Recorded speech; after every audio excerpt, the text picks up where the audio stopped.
her to a birthday party, but Georgia couldn't afford a birthday gift, so she didn't want to go. The friend told her, just come anyway, don't worry about it. But she couldn't bear the thought of going to her friend's birthday celebration empty-handed. So Georgia brought her own most prized possession, a book of nursery rhymes, to her friend's party and gave that to her as a present. She sacrificed the item that she cherished most in the world to show her friend that she loved her. I know sharing a story like this isn't going to make up for the years of judgment and victim shaming and apathy that Angel and others who love Georgia have endured, but I hope that it stays with you as much as it stayed with me.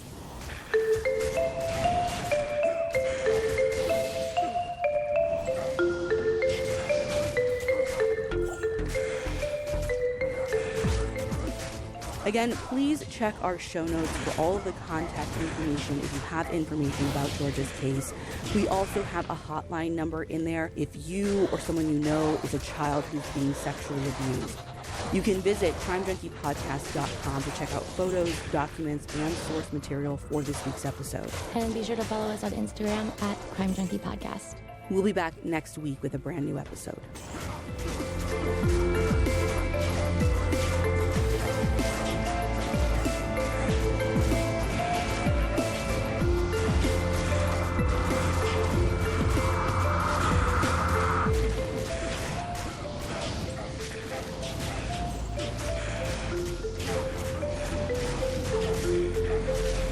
Crime Junkie is an Audio Chuck production.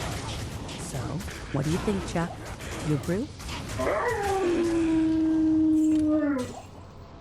Hi, Crime Junkies. I'm your host, Ashley Flowers. And I'm Britt. And you guys, I thought, what better way to come back after kind of not regular episodes with one of the most bizarre cases I have come across in a long time. One so twisty, it's gonna make your head spin. I am not kidding.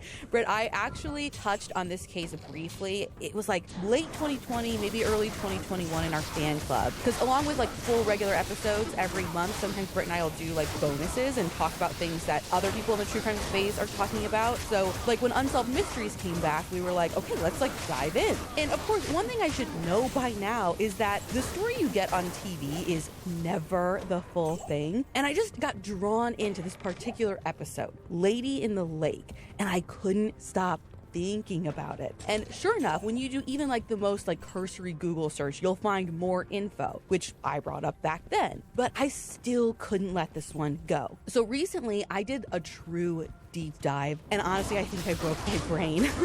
If you are into the stories where my voice gets really high pitched and I get really worked up and I spin myself into a web, this one is gonna have you tangled up with me. This is the story of the mysterious death of Joanne Latouf Romaine.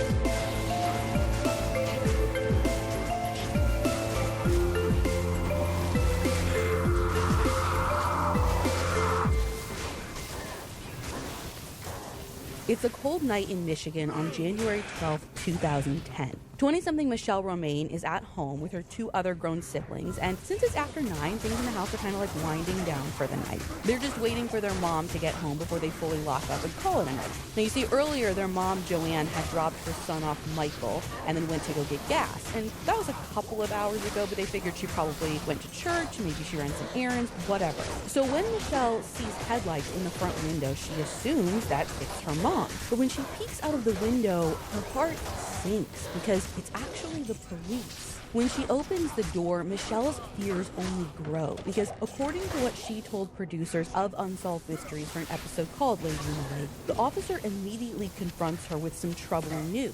He says that they found her mom's car abandoned in the church parking lot, and he asks Michelle if her mom is missing. Now, what was fear turns a bit into confusion. No, they hadn't reported their mom missing. They had just seen her, like a couple of hours ago? And Michelle's sister is paying attention to what's going on by now, and she looks down at her phone. It is 9:24. She knows that Joanne dropped her youngest Michael off at home at 6, so it's been like 3.5 hours. Ashley, is this the first story we've ever covered where the police are actually so, on top of everything that they know someone is missing before the family even does?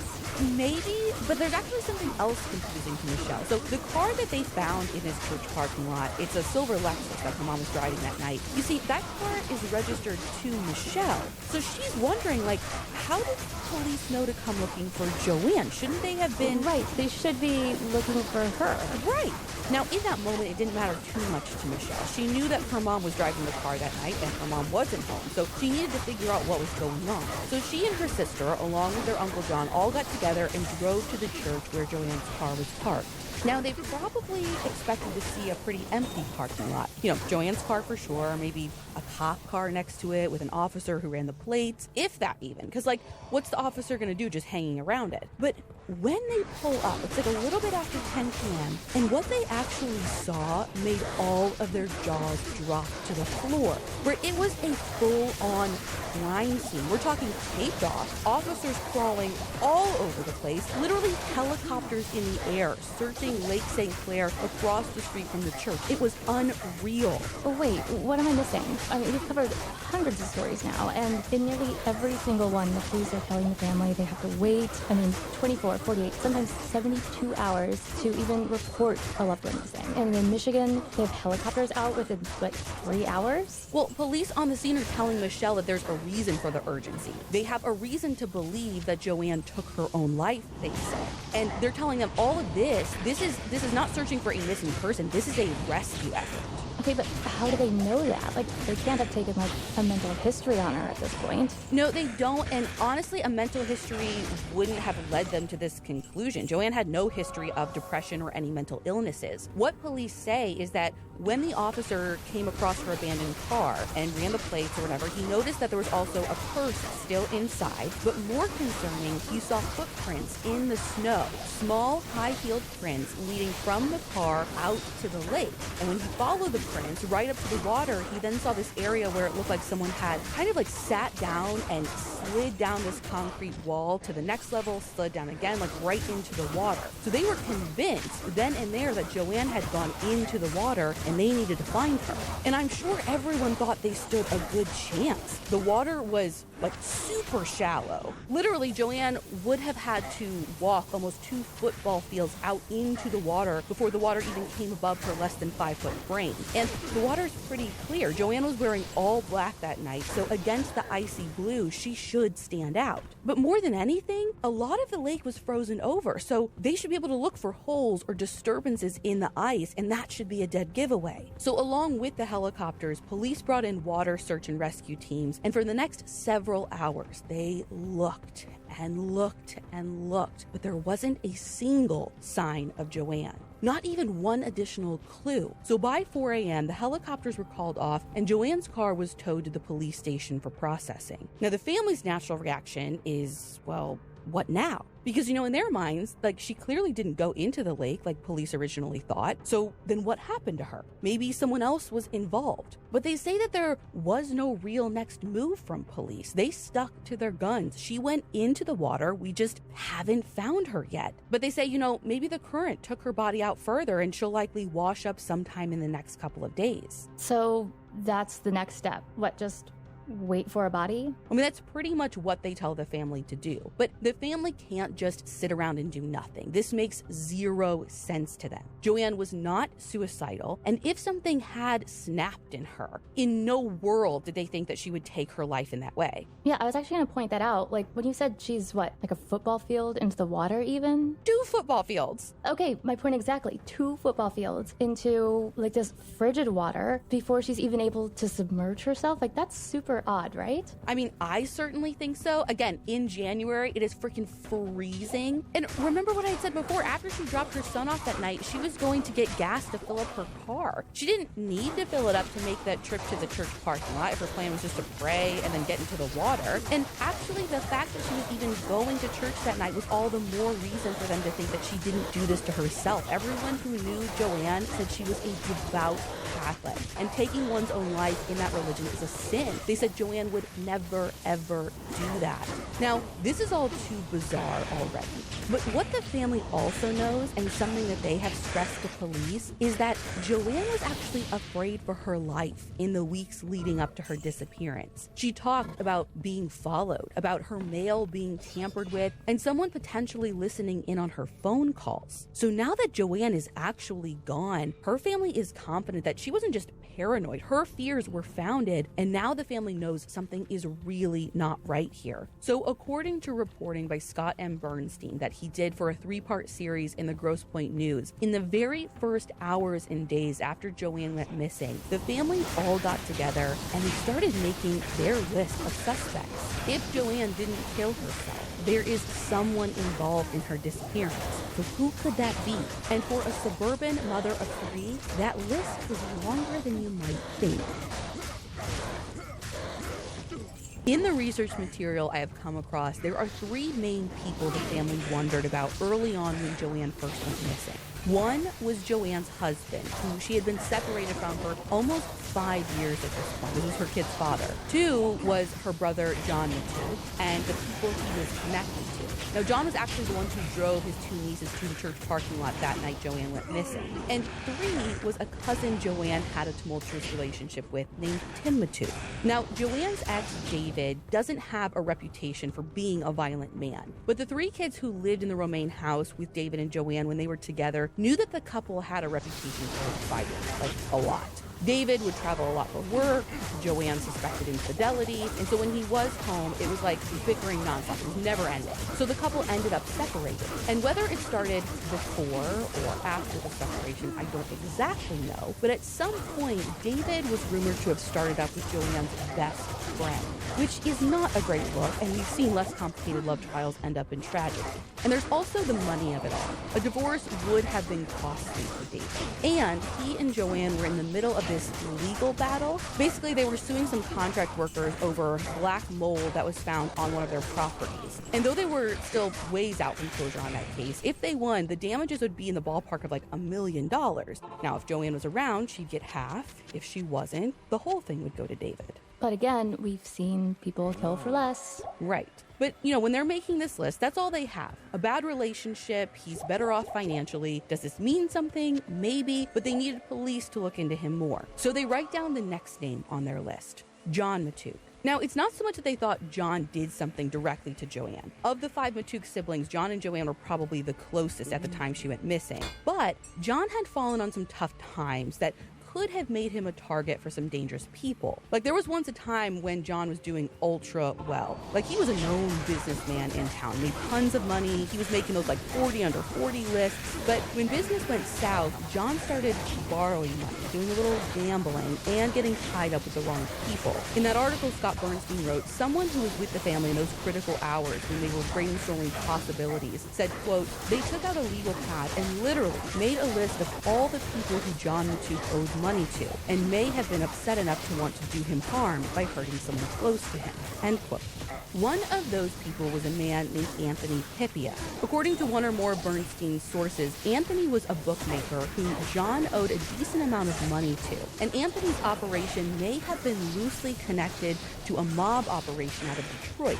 And I mean, making someone disappear seems like a mobster MO to me.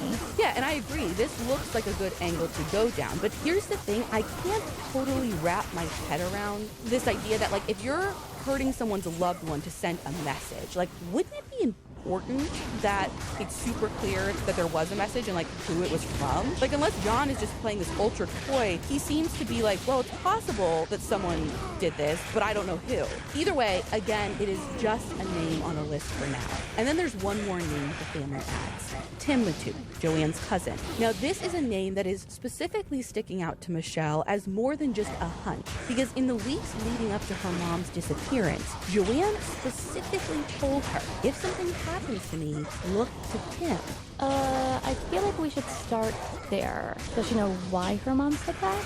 Well, it happened after one particular call Joanne had with Tim leading up to her going missing. But to understand the call, I need to give you a little bit of a backstory. You see, Joanne's parents had been really successful. Like, they had this local wine shop in town that did super well. They were into real estate. So by 1994, when both parents had passed, there was like a $20 million inheritance that was up for grabs.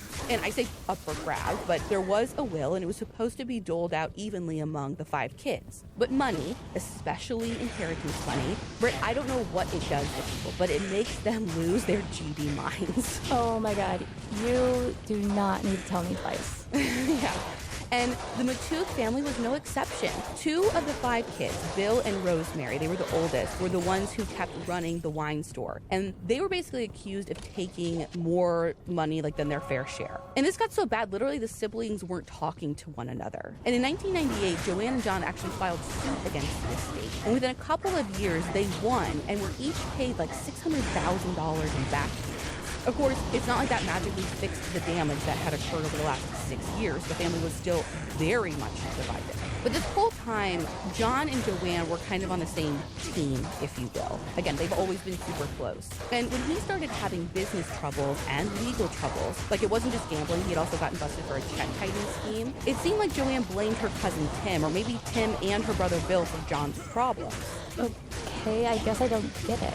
I don't fully get it either, but it's important to know that at the time, Tim was a police officer. So it's possible that she thought he was maybe feeding information, or was the reason he got busted. Again, I don't know the specifics. I just know she had this feeling, and John shared that feeling as well. Now, it's never been proven that Tim was connected, or Bill was connected to anything John did or got in trouble for, and Tim wholly denies it, as well as Bill.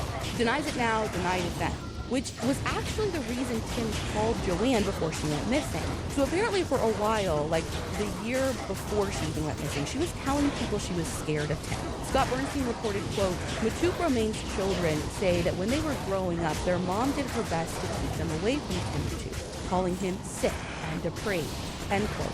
But no one knows exactly why. It seemed like she was fine telling everyone she was scared, or she didn't like him, or uncomfortable with him, but wouldn't actually give anyone specifics. Her children feel like she did this because she was trying to protect them, but it doesn't seem like anyone else knows either. Or at least if there was a reason that she told people, it's never been officially reported. But things seem to come to a head in late 2009 and early 2010. That is when Joanne, after years of not speaking to her brother Bill, went down to his wine store, and according to him, she told him to stay away from Tim, that he was causing problems for John, Tim's bad news. And so then that's when Tim called Joanne, and he's like, hey, stop, I didn't do anything. You're not making sense. Stop spreading rumors about me and saying that I'm the reason John has all these problems. And according to Tim, that was the extent of the call. But Michelle remembers that call differently. She couldn't hear Tim's side of it, but she was there with her mother when she took the call. And she told Unsolved Mysteries that her mom was screaming, telling Tim to leave her and her family alone, and she told Tim to never call her again before hanging up on him. And she said it was in that moment that Joanne turned to her and said, if something happens to me, look to Tim. Now, there was one more incident that came to Michelle's mind right away, something she just couldn't shake. She said that she had drove her mom one other time back to the wine store to see her brother Bill. Now, they were dropping in unannounced, and Joanne went in alone. Michelle says that when she came back out, she was terrified. Michelle told Scott Bernstein, quote, she came out of that store looking like she'd seen a ghost. Whatever she saw, whatever she heard, whatever she was told in there, it spooked her to the core, and in her mind confirmed her belief that she was in danger. When she got back to the car, she wanted me to take her immediately to church. She thought she could pray it away, end quote. So, knowing all of this, Tim makes the family's list. But who that list goes to is a whole nother question. Almost as soon as the search was done, Grosse Pointe Farms Police, which was the responding agency based on where Joanne's car was found, wanted to transfer her case to the Grosse Pointe Woods Police because they said, well, we're saying it's suicide and she lived in woods territory, so your problem now. Wait, are they really not exploring any other options besides suicide? I get that's the main theory or whatever, but you said they took her car for processing, so I assumed they were gonna to, I don't know, process it for evidence or something and see what that tells them? Well, I don't know if they're looking into any other theories. Honestly, it seems like no. But one of the departments is at least processing the evidence-ish. They dusted the car for prints and didn't find any usable ones that didn't belong to Joanne or her family. But this is another thing that gives the family, like, giant WTF moments, because they're like, okay, you didn't actually take any prints from us to compare. My mom's not here, so I know you don't have her prints. None of us have government jobs. So what are you comparing these prints to? Like, how are you coming to this conclusion? Seriously. And also, there was an investigative reporter turned PI who was interviewed by reporter Karen Drew for Click on Detroit. And he says that the type of material inside the car isn't even conducive to getting fingerprints lifted using like the normal method with like dust and stuff like that. He said you'd have to fume inside with super glue and take photographs, which was never done.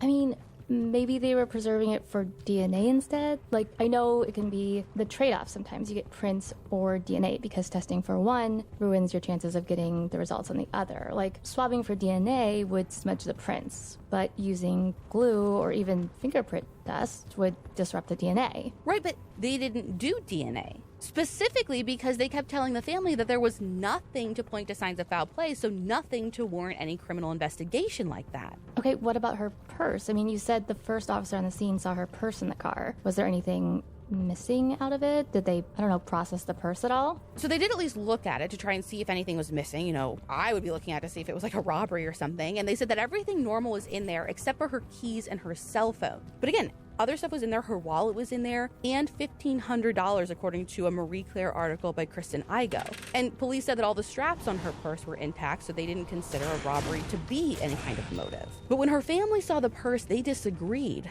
Apparently, it was like almost brand new and had these kind of like ruffles all over the front, and one of them was torn. Now, Michelle swears it wasn't like that before, so to her, it shows her signs of some kind of struggle. But to police, they're like, struggle over what? Again, the money is there. Your mom could have ripped her purse and you didn't know. If anything, her purse was even more of a reason for the police to stick to their guns. They kept insisting. Joanne took her own life. She is going to show up in the water. And 70 days after she first went missing, they were right. But finally finding Joanne didn't bring closure. It only opened a can of worms and deepened the mystery as to what happened that cold January night.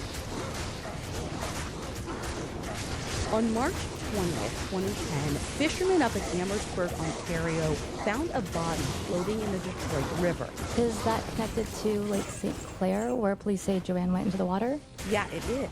So it makes sense that her body could have ended up there. Well, hold your horses. I told you nothing about this case makes sense. So, Canadian authorities pull the body out of the water. She is fully clothed in all black, just like Joanne was. Same height and build, so it's pretty easy to figure out what department they need to call. Now, despite the fact that Grosse Pointe Woods has taken over the case by this point, Grosse Pointe Farms detectives are the ones that are sent up there. According to more of Scott Bernstein's reporting for Grosse Pointe News, the Canadian authorities said that the detectives were quick to tell them Joanne suffered from mental health issues and no foul play was suspected. But you already said that she had no history. Like, where are they getting this from? Well, later they would deny saying that at all, and basically they were just like, oh, well, everyone was saying she was so paranoid before she died, so that's probably what we relayed. Like, she was under duress. Either way, the Canadian authorities do an autopsy, and they rule Joanne's death a drowning. Her body is then transported back to Michigan, where another autopsy is done. This autopsy concludes the same findings, but makes an additional note that the death is more than likely a suicide because there was no other trauma to her body that would suggest foul play. So police feel like they finally have the missing piece to their puzzle. They can inform the family that Joanne has been found. All of their suspicions have been confirmed, and that's that. A tragic case, yes, but really nothing more. But Joanne's family absolutely does not buy it. First of all, like we had pointed out earlier, yes, the waterways were connected, so technically it made sense that Joanne could end up where she was found, which was like 35 miles away from where they said she went into the water. But remember what I said said about the search that night that she went missing, there was no current. No one can explain how her body would have moved there. If it didn't move that night, they should have found her. But they didn't find her, which seems to suggest that the body had moved that night, but it couldn't move that night because the water wasn't moving. So, like, how does that work? And there is your high-pitched, I am in a circle of what is going on. Brett, this is just the beginning. But, like, that doesn't make sense, right? No, it doesn't. It doesn't make any sense. And I was also thinking about how much ice would have been on the lake. Like that could have slowed a current. Yeah. Like a body couldn't, this is like a crass visual, but just bump up against the ice and not move. It would just kind of get stuck there, right? Yeah, and okay, so even more than all of that, like if you want to say, okay, she didn't move, to your point, like she got caught in the ice, whatever. If you want to say that this massive search effort missed her somehow, again, one that the search team calls like their most extensive search ever, then you can say, okay, maybe she went to the bottom of the lake. Maybe she wasn't floating. Okay, fine. Then at the bottom, she eventually would have had to move 35 miles by water currents being like drug across the bottom of this lake. But when she's found, her clothes and her shoes were in pretty much perfect condition. Like no scuff marks, no drag marks. No tears, no rips, nothing. Which everyone says would be almost impossible. And again, if you want to say, well, weird stuff happens, maybe her feet were moving or whatever, okay, then riddle me this. She was in these like 4-inch heels. And remember, the way they're saying she got into the water, she like scoots down these 2 concrete embankments to get in there. She has to basically walk 2 football fields out into the water, and it's like a gravelly bottom. I would say, you and I grew up like swimming in lakes and ponds and rivers. Like, this is not a concrete pool bottom. Like, it's murky and difficult in bare feet in the summer. We're talking like sub-zero water in 4-inch heels. Well, yeah.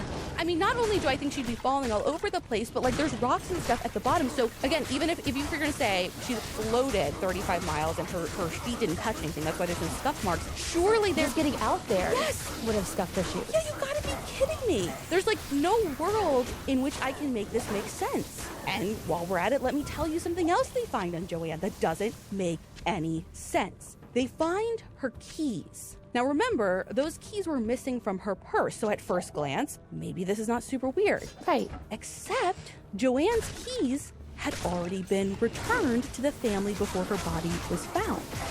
Wait, I'm confused. As you should be. And honestly, it was confusing for Michelle when the keys showed up in the first place. Karen Drew reported that the day after Joanne went missing, her keys showed up at the police station, which was awfully convenient. And more convenient is that no one knows how they got to the station. Who had possession of them, who brought them by, nothing. I mean, did one of the family members bring like the spare set so police could move the car and stuff? No, and here's how they know this. I'm telling you, this case is a total mindfuck, and I am just getting started, so stay with me. So police say that the keys magically showed up the day after Joanne goes missing. Fine. Well, according to more reporting done by Scott Bernstein, when they're returned to the family in early February, so like a week or 2 after Joanne goes missing, again, before her body is found, like immediate red flags go up. Because her daughter Michelle knows that these weren't the keys her mom had with her the night she went missing. You see, they had 2 sets, a normal set and a spare set. 6 weeks before Joanne went missing, she was showing her house, like an open house kind of thing. And during that, her car keys went missing. So she had been using the spare set. Everyone had been using the spare set. They never found the originals. Well, when the keys get returned to her, again, early February before the body is found, it's the set that went missing 6 weeks before. Oh my God, I have literal chills. What?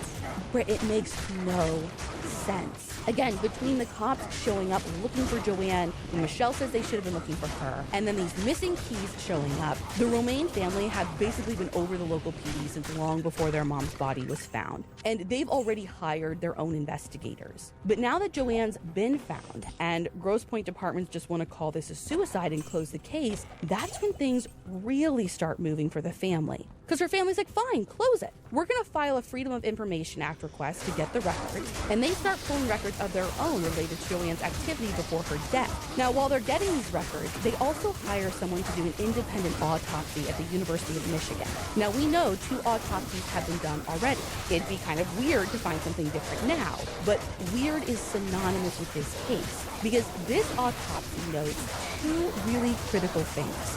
One, there were some contusions on her left arm that hadn't been noted before. Now, remember how I said Michelle thought that her mom's purse had been ripped? She says that she always wore it on her left shoulder. So this kind of reinforced for her the idea that someone had potentially grabbed her mom.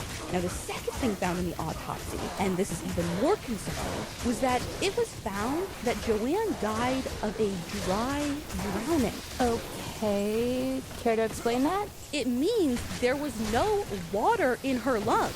Apparently, this is like super rare. It only happens in like 1 to 2% of cases. Yeah, I mean, I've heard the term because it's something that happens to little kids in pools sometimes. Like, it's kind of like and there's water and their body freaks out, but you don't necessarily see it right away or know it right away. It's not like a traditional drowning, but... No water, Brett. Okay. I mean, how did she die? Not only no water, Ashley, that means there's air in her lungs, right? Mm-hmm. And I, at least, am under the impression that air rises to the top of water, so she would be floating, right? She should have been floating that night. Again, this, like we said before, the only way it makes sense for her to end up where she did was to be at the bottom of the lake and then move that way because they didn't find her on the top. But if there's no water in her lungs, there's nothing keeping her underwater, she's full of air. She should have been floating on top. Okay. Now, Brett. Okay, so that's already weird. They get this autopsy, which again is just like reconfirming every fear, every suspicion, every worry that they've had. And when they start getting the reports in, what was a confusing case turned into total mind fuckery. And I can't even just like throw in bits and pieces that seem odd to like piece this together for you. I almost need to re-walk you through that night according to what the official records say. So let's rewind to January 20th, the night Joanne goes missing. Just like the original story started, Joanne drops her son off at their house around 6 and says she's going to go get gas. By 6:25, she was at the gas station, and the attendant there said she was totally normal, like friendly, whatever, nothing out of the ordinary. Then they know Joanne went to her normal church for a 7 o'clock prayer service. According to the Lady in the Lake episode, reports show that there were 10 to 15 other people there, and witnesses saw Joanne. Now, this is like not a whole church service, it's like a quick prayer thing, and everyone's out the door again by like 7:15. At 7:20, one witness hears a car alarm go off and sees lights flashing. But this only lasts for like 10 to 15 seconds tops, so they think it was just a fluke. Maybe someone hit the alarm button instead of the unlock, so they didn't pay much attention to it. Between 7:25 and 7:35, the last patron at the church leaves. She was a little nervous because, again, she's the last one walking out alone in the dark parking lot. So as she's making her way to her car, she has her eyes darting, like from left to right, looking all over the parking lot, being vigilant, but she doesn't see any other cars. Except for Joanne's Lexus, right? No, not even Joanne's Lexus. Wait, but hold up, Yeah, no, listen, you're trying to process what everyone was at the time. According to witness statements, it seems like her car left and then at some point came back to the parking lot, which doesn't quite fit, right? Right. But let me just keep going.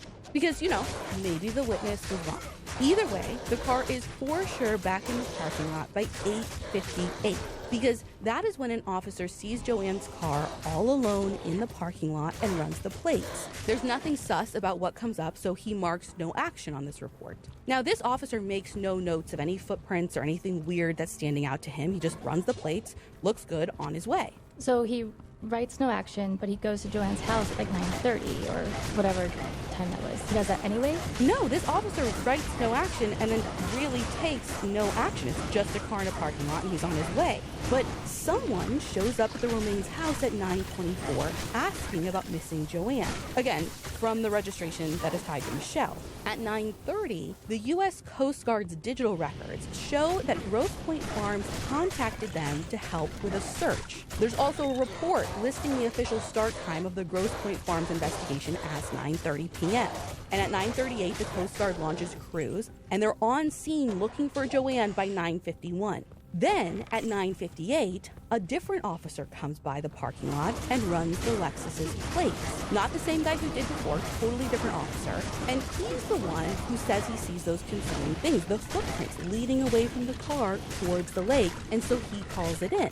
What do you mean he calls it in? Like, the Coast Guard is already on the scene. Doesn't make much sense, does it? I don't even think I understand. Like, they're saying something else initially kicked off the investigation. I'm so confused. No. They're saying it was a concerned officer who saw the footprints that kicked off their investigation. At 9:58. At 9:58. But they're already searching for her at 9:38. You got it. No, I do not. How is any of this explained? Honestly, very poorly. According to Karen Drew, who did amazing reporting on this, literally like won an Emmy for it, there is one handwritten report from the Coast Guard that states that they were actually called by the Grosse Pointe Farms police at 10:35. So Grosse Pointe Farms stick with that 9:58 time. They're basically saying everything else has to be a mistake. All the digital records are wrong. Okay. And they're saying that one handwritten report got it correct. And they're saying all the family has it wrong too. They never showed up at 9:24 because according to them, they didn't know anything was wrong though. They say that they showed up much later and Michelle and her sister must have just gotten it all mixed up. Which they say, is to be expected when you're getting like traumatizing news that your mom's missing. Except Joanne's family have some digital records of their own that back up their version of events. Between 9:29 and 10:32, they call their mom's cell phone 13 times. In the Grosse Pointe News, it said 8 of those 13 calls were before 10 p.m., before the plate was even supposedly run. So why on earth are these grown adults blowing up their mom's phone if they don't know she's missing? I mean, it matches their story perfectly. Cops show up at 9:24, you talk to them, you find out what's going on, and within 5 minutes, you're calling your mom over and over again, hoping that this is some kind of horrible mistake.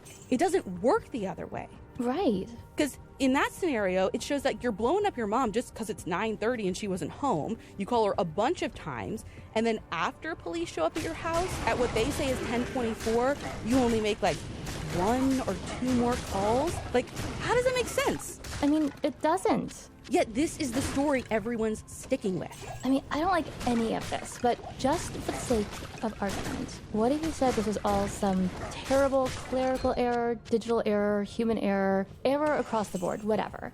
The times are wrong. What's important is that they got the search crews out there as soon as they knew Owen was missing. Do the times really even matter that much? Well, I think they do, combined with everything else we know. Police looking for Joanne and not Michelle, who again the car was really registered to. The missing keys turning up that no one can explain. And what if I told you that there was another missing persons report from that same day, same church parking lot, same lake, that got 0 attention? That report will change everything you know about this case. And I'm going to have to tell you about that next week, or you can listen right now if you're in the fan club.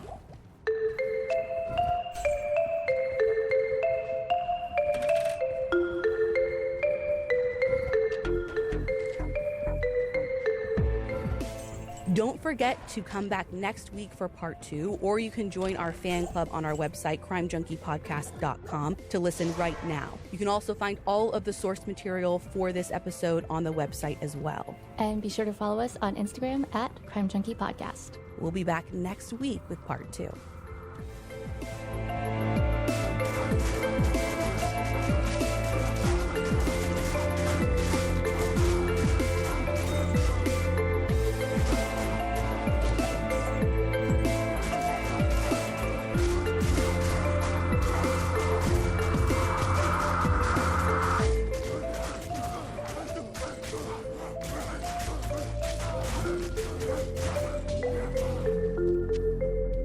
Crime Junkie is an Audio Chuck production. So, what do you think, Chuck? Do you approve?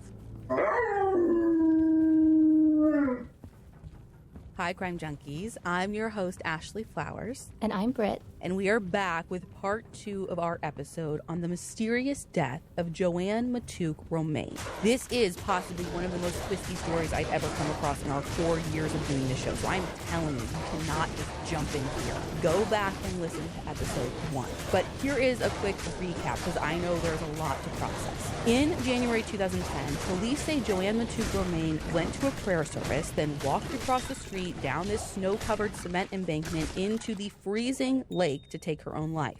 Mind you, she would have had to walk 2 football fields out into the water in those heels of hers to get deep enough to drown, but that doesn't seem to bother any of the officials. It also doesn't seem to bother them that despite their extensive search the very night she went missing, Joanne's body was discovered 70 days later, 35 miles away, even though there was no current that could have taken her that far, and there wasn't a single disturbance or scuff mark on her shoes. Finding her body just confirmed police's theory of a suicide, but the family was resistant and hired their own PIs and did their own autopsy and got all the records, which just opened up a floodgate that raised a zillion questions. The private autopsy, which by that time was the 3rd autopsy, showed Joanne had died of a dry drowning, meaning there was no water in her lungs. She had contusions on her left arm, the same arm she usually carried her purse on, which was found torn. And then there's the timeline. All of the digital records show that police learned about Joanne's abandoned car half an hour after a full-on search was started. It all feels staged. And Britt, you ended the last episode with a great question. And here I'm actually going to play the end of the last episode so everyone gets it exactly. I don't like any of this, but just for the sake of argument, what if he said this was all some terrible clerical error, digital error, human error across the board, whatever? The times are wrong. What's important is that they got the search crews out there as soon as the new owner was missing. Do the times really even matter that much?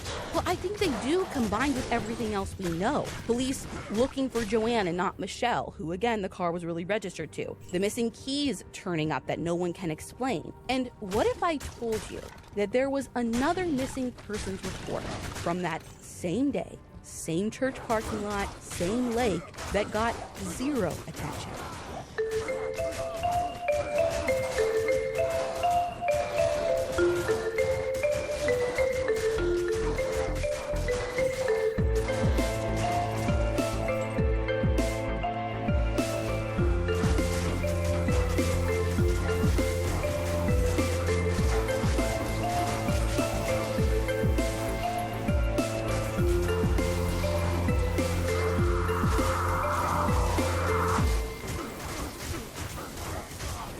Listen, all of the facts in Joanne's case are baffling. But of all of the stuff that has been reported, re-reported, somehow this tidbit doesn't get the attention I think it deserves. Because this is the one thing that I read that made me scream from the rooftops that nothing makes sense besides some big conspiracy. Because it's the one thing you can't explain away.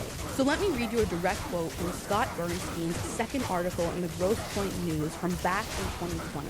It says, quote, "Quizzically, the call officer Andy Roger placed to the Coast Guard at either 9:30 or 10:30 p.m., depending on who you ask, was actually the second call regarding a missing woman in the water that the Coast Guard logged that evening. Another identical call came in at 6 p.m., reporting a woman going into Lake St. Clair by St. Paul's an hour earlier, and her family in a frantic state looking for her. This was 80 minutes before Matuk Romaine went missing."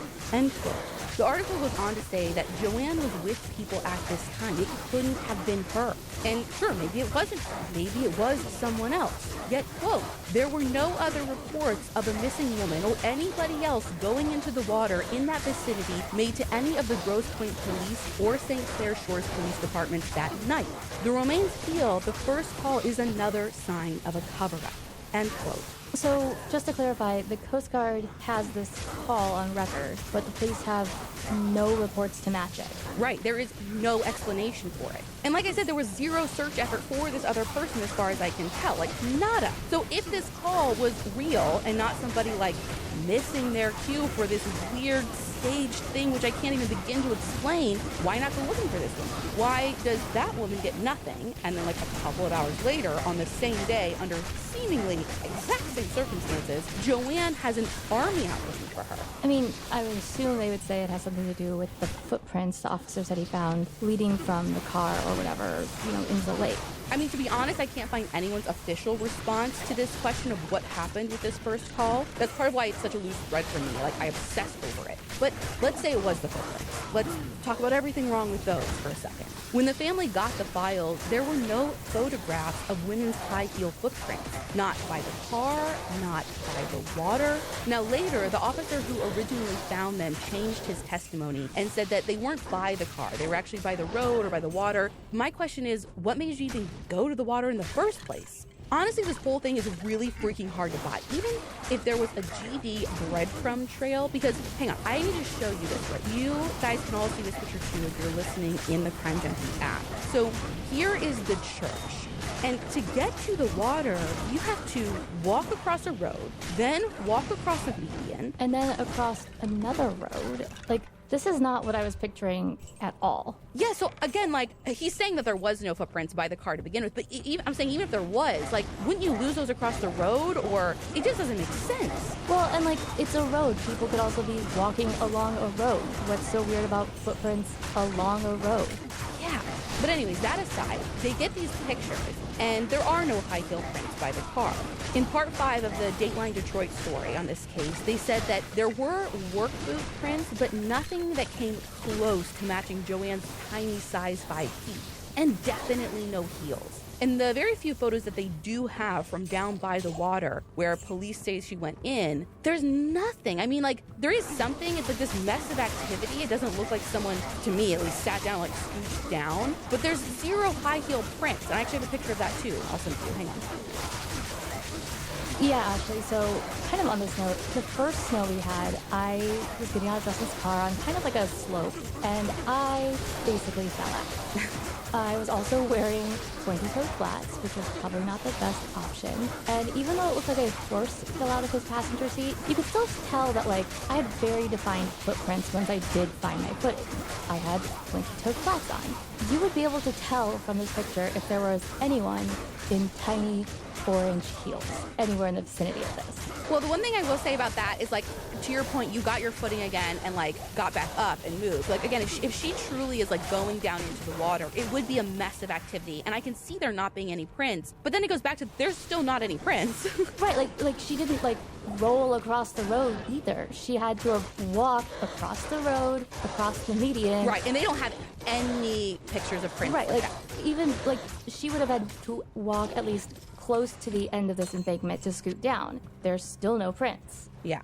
And listen, looking at this, I think you can definitely say, oh, there's some activity happening down by the water. But, I look at this picture, and, I mean, at least for me, granted, I'm not a trained officer, but my initial impression is not, oh my God, someone walked into the water and killed themselves. But even if you somehow, maybe this is something trained officers know, I don't know, but if that was your first impression, Teresa Valdez reported for the Detroit Free Press that there was no hole in the ice near that area. So, again, I ask you, tell me how any of this makes sense. I'm literally giving myself a headache, and I can't imagine how the family feels because, I mean, can you even, put yourself in their shoes for 2 seconds if this was your mother's story? It's clearly so wrong. There is so clearly something else going on here, and it feels like no one's listening. I mean, I agree there's something else going on, but what? Well, that's the million-dollar question, isn't it?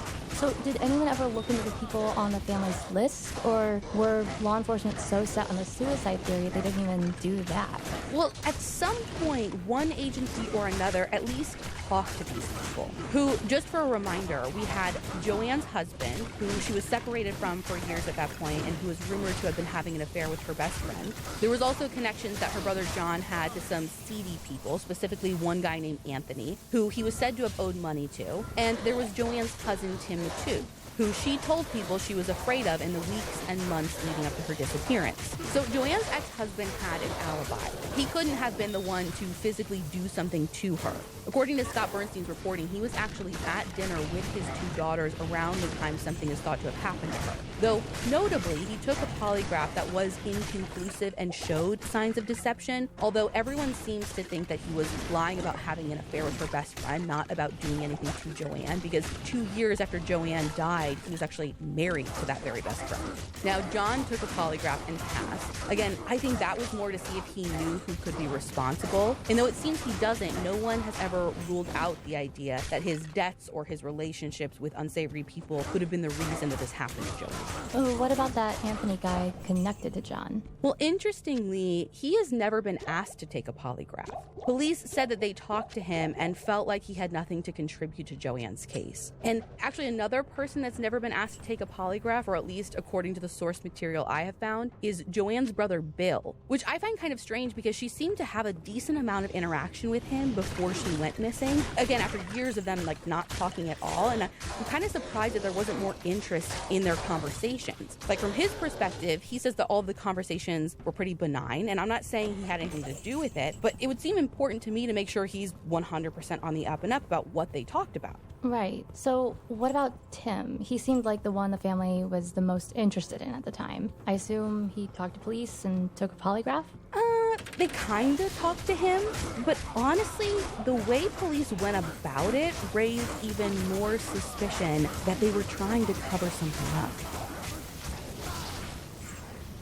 So remember how Grosse Pointe Farms passed the case to Grosse Pointe Woods? Yeah. Well, apparently, they then reached out to the state police not long after to ask them to step in, fearing that there might be some conflicts of interest. But they weren't just like, here's everything, please take an impartial look at it. According to a deposition statement by one of the state troopers, the police reached out and specifically asked them to quote-unquote clear Tim. And this trooper, she's like, we don't clear people, we investigate them? Yeah. Like, that's not how this works? That's like, if that happens at the end of an investigation, yay. But we don't start with that, like, as the goal. Yeah, and it was so weird to her that she actually reported that to her supervisor, and they ended up declining to get involved in that specific area. Do not blame her.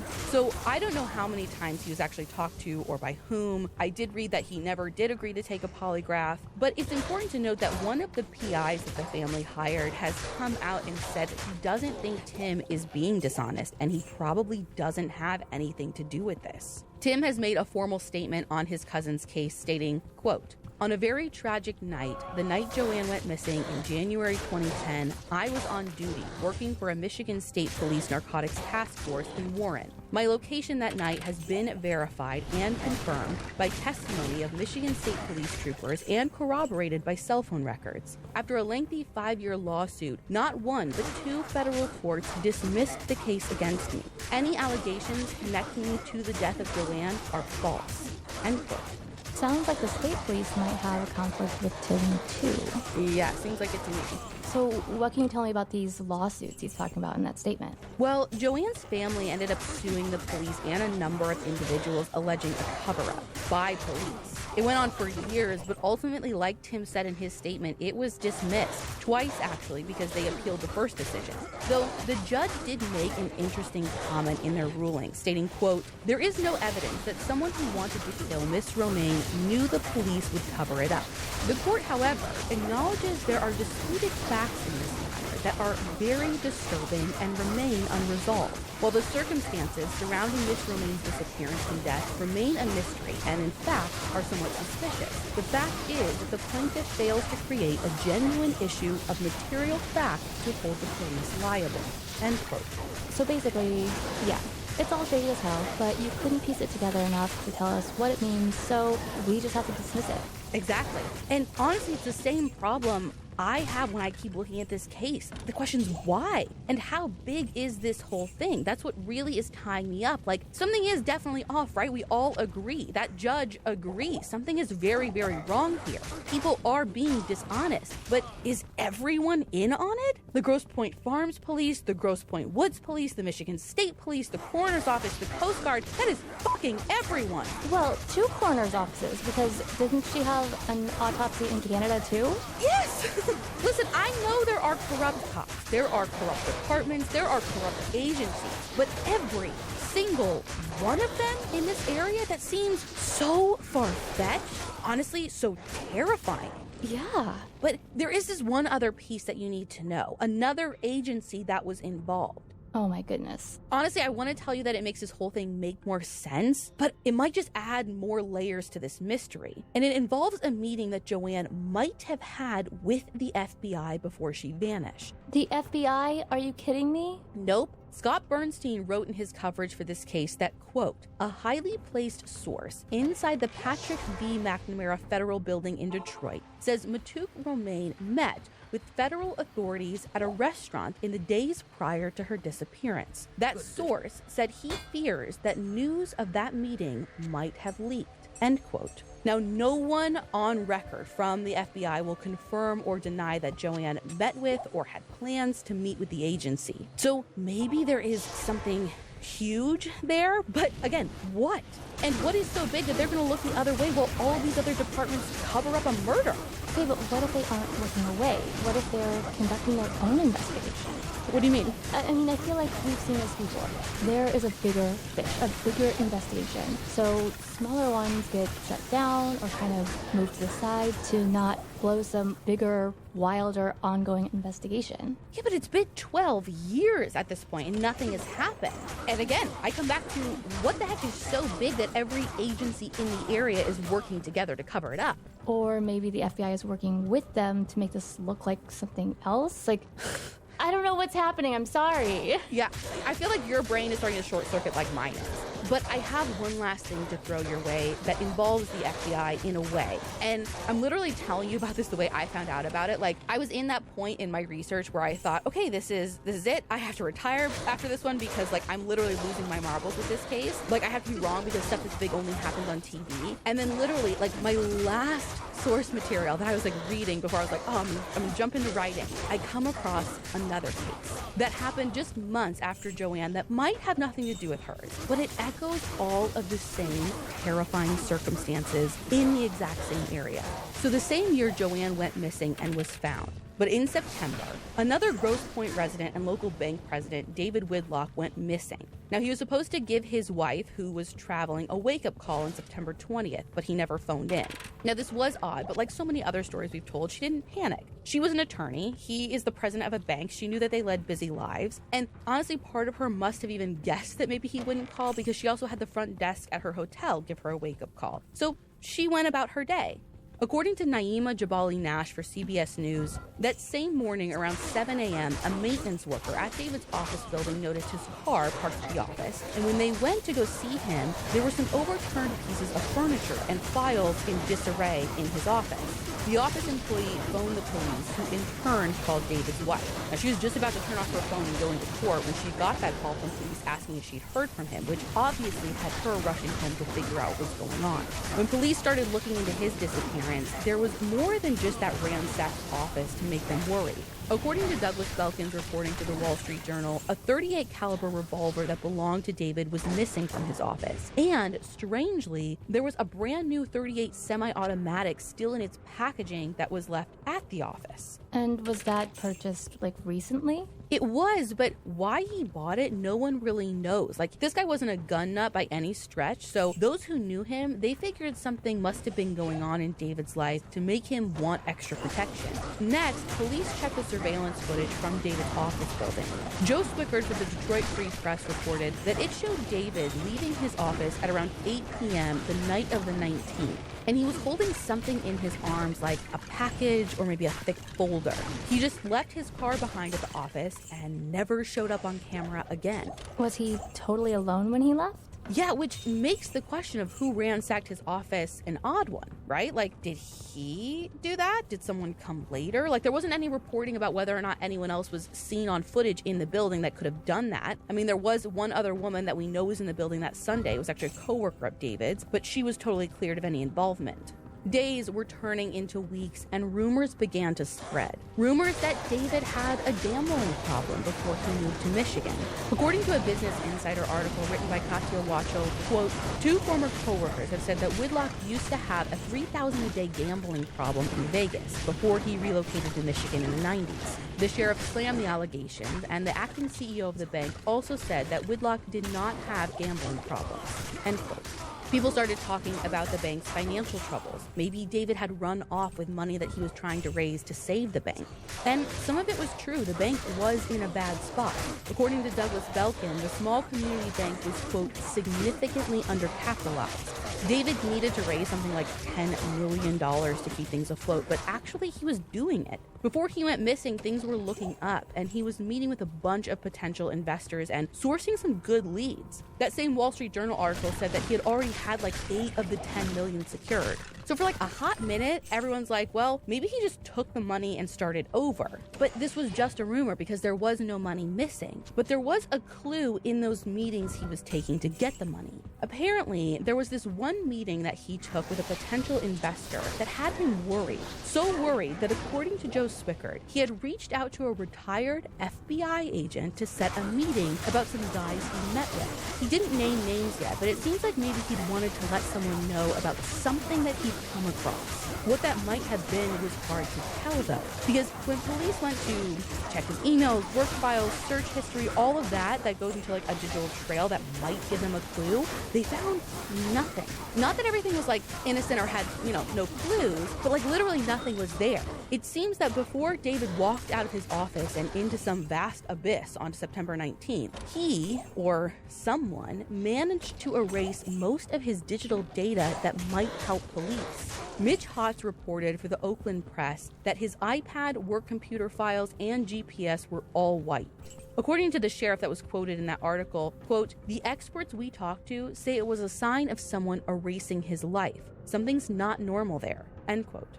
So they think he erased all of that? Well, it seems that way because officials begin to insinuate that this was a sign David walked away or could have been making preparations to take his own life.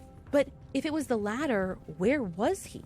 Well, that question would be answered less than a month after David went missing, when his body was found in the St. Clair Lake, the same lake police say Joanne first went into, and his death was ruled a suicide by drowning. But just like Joanne's case, David's family couldn't buy it. Not him, not the David they knew, and especially not knowing all the weird stuff that they found out about after he went missing. Like, for example, David didn't even know how to sync his devices. He definitely didn't know how to professionally wipe all of his data. They're saying someone else had to have done that. And what was he carrying out of the office building? No one ever found that package or file folder. And what the heck was this whole meeting with the FBI about? Surely that had something to do with it. So they paid for a second independent autopsy, and the results were a bombshell, or should I say, a bullet shell.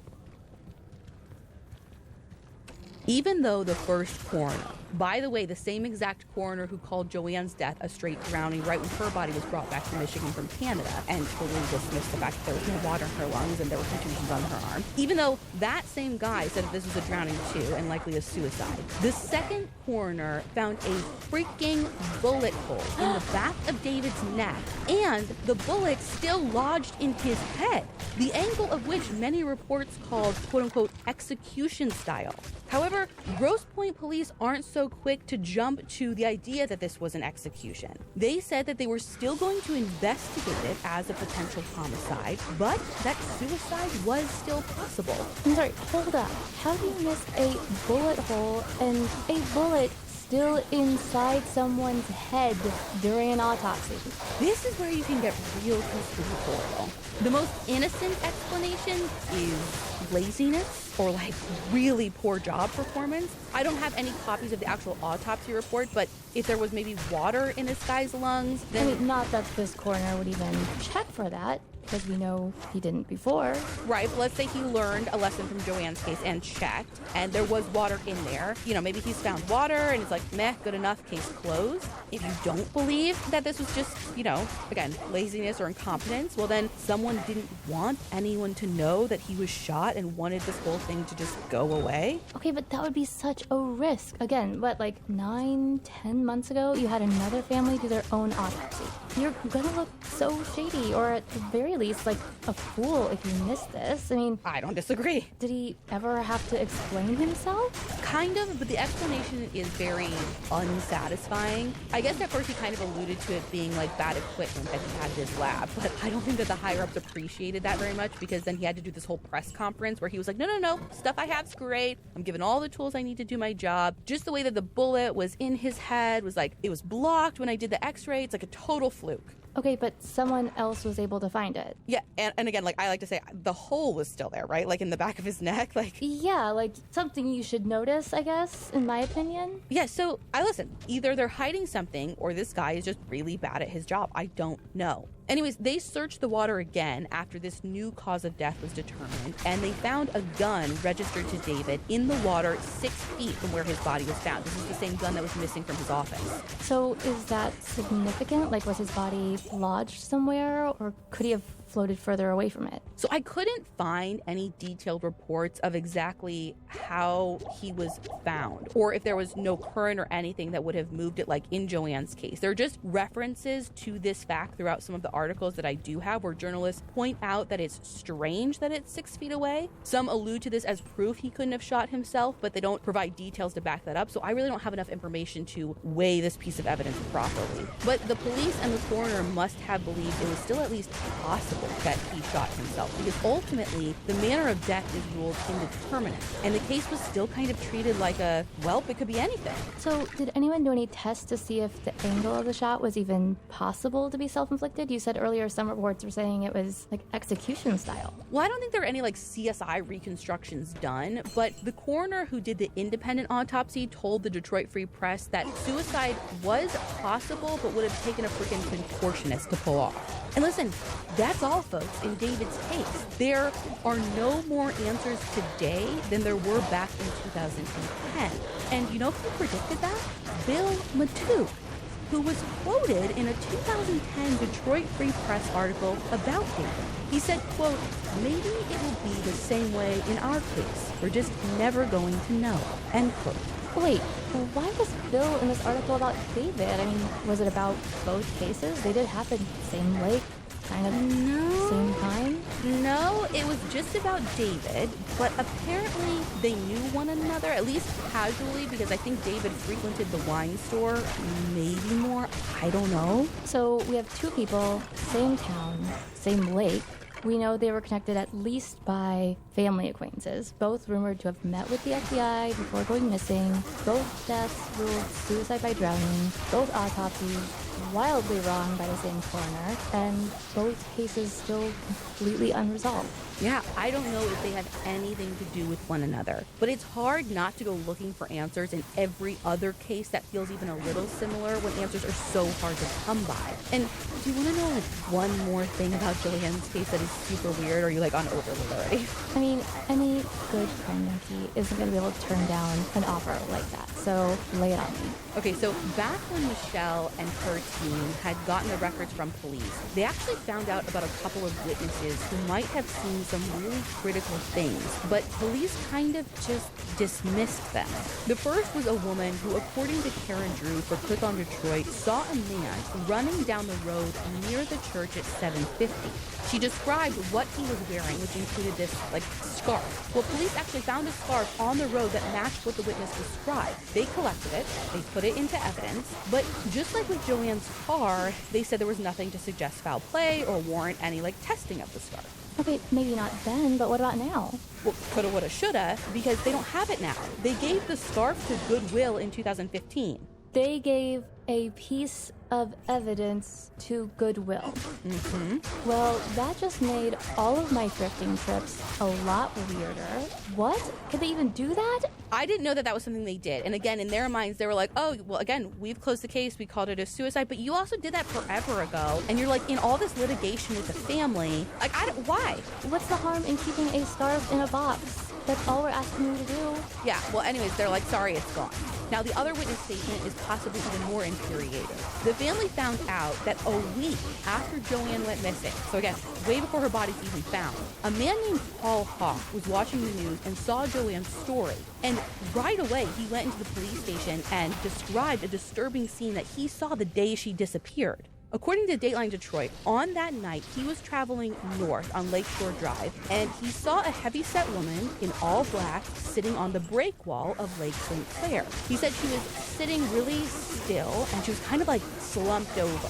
And he said that he saw two vehicles illegally parked on the road, and one of them matched a description of Joanne's car. There were two men that he said were standing near the cars, and one of them motioned for him to just come on, keep passing through, nothing to see here, go on. So honestly, this is the first thing that fits what we know about the case, at least a little bit. It explains the disturbances in the snow, why one of the witnesses who was at the same prayer service as Joanne said she came out and the parking lot was empty, didn't see the Lexus at all. Yeah, and to this guy's credit, he's coming with this a week after she goes missing. So this is long before the public would know any of this information. Right. But it still doesn't give us the why of it all. It just starts to piece it together a little bit. So was this guy able to give a description of the guys he saw? Well, kind of. You see, he grew up playing football with the Matouk brothers, and he thought that it was actually John Matouk he saw. But years later, in 2012, he said that he actually ran into John at a bar and realized that he was confused. So at that point, he worked with a sketch artist that the family had hooked him up with and apparently did this composite sketch. And that composite sketch was a closer match to Tim Matouk. Okay, but that's 2 years in between the sighting of these guys by the road and the drawing. Plus, he's seen John, so he knows that's not what he looks like or what he remembers, supposedly. Plus, by this time, the family has already had their suspicions of Tim, right? Right, and again, Tim Matouk had an alibi. Remember, he was on duty with the state police working surveillance. Though something that the family always points out, and something that I do find interesting, is that no one had actual eyes on him. He was on that stakeout, and he was available by radio. And as far as we know, there wasn't any point where people couldn't get a hold of him. That's why they testified to him being on duty. But even if that's a little sus, his cell records show that he was in Warren too. So there is a lot putting him there and not near where Joanne went missing. Unless someone kept his cell for him. Bro, you can spiral all day on stuff like this. Trust me, I have been in this hole for weeks. But it goes back to why? Why is everyone sticking their neck out to cover up this crime, if there is a crime to cover up?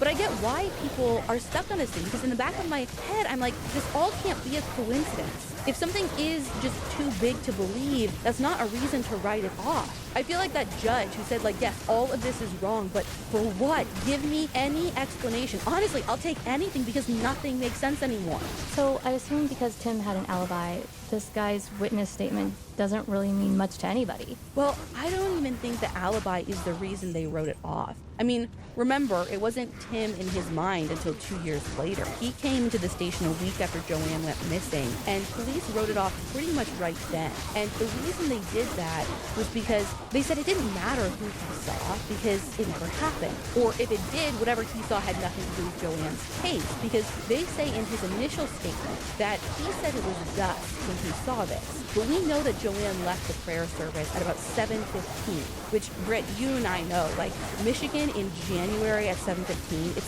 dark as night. Pitch black, yeah. Right. Now that witness, Paul Hawk, died just this past December in 2021. So there won't be any more statements from him about it. There wasn't any info online about how he died, but it likely wasn't linked to the case at all. A lot can happen in 12 years, and it's all the more reason to push for justice sooner rather than later. I don't know what's next for the Romaine family in their fight for justice. I follow their Facebook page, which is going to have links right here in the show notes, and I suggest you follow as well, because if this case makes you as mad as it has made me over the last few weeks, I'm sure there's going to be a time when the family needs your help, and we all want to be ready for them.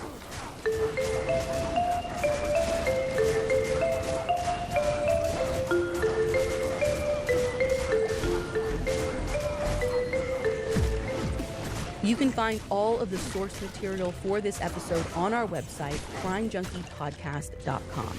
And be sure to follow us on Instagram at Crime Junkie Podcast. We'll be back next week with a brand new episode.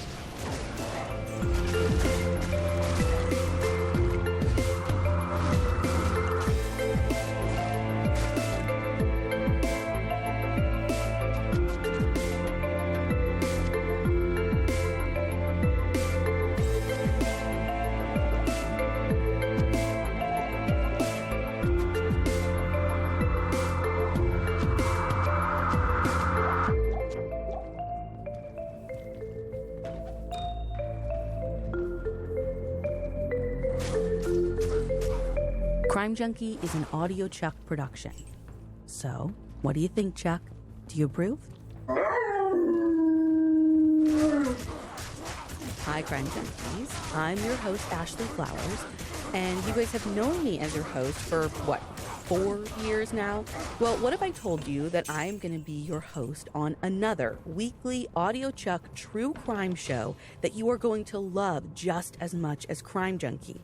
It's called The Deck. And don't worry, Crime Junkie isn't going anywhere. Now you just get double the content, and we're going to bring attention to double the amount of cases. Now, if you're a true die-hard Crime Junkie, then you might be familiar with something called cold case playing card decks. For decades, state prison systems and local law enforcement agencies have replaced the faces of traditional playing cards with images of missing and murdered people. And then they distributed those cards throughout prisons, hoping that someone will come forward with information. But starting today and every Wednesday going forward, I'll be doing you in, recounting the details of some of the coldest cold cases across the country with the help of investigators and victims' families in hopes that justice will be served. Want to see what's in the cards for the deck? Well, take a listen to our very first episode right here.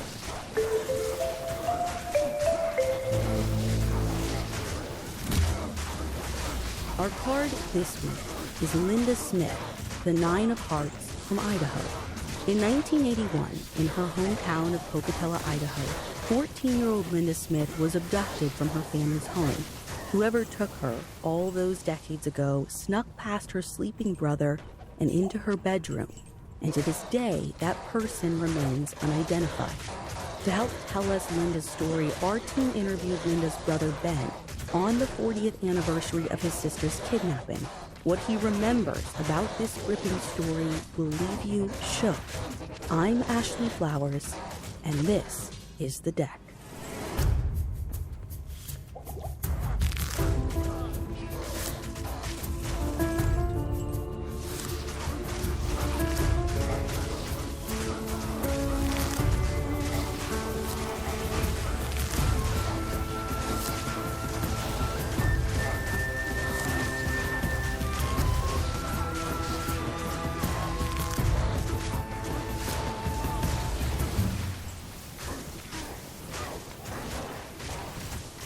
It's obvious that the photo of Linda Smith on her playing card is her middle school picture from 1981. According to her younger brother Ben, it's exactly how she looked when she vanished from their home. In the picture, she's got a little smile across her face and is sort of looking off to the side. You know, the typical middle school girl, I don't get my picture taken a lot pose.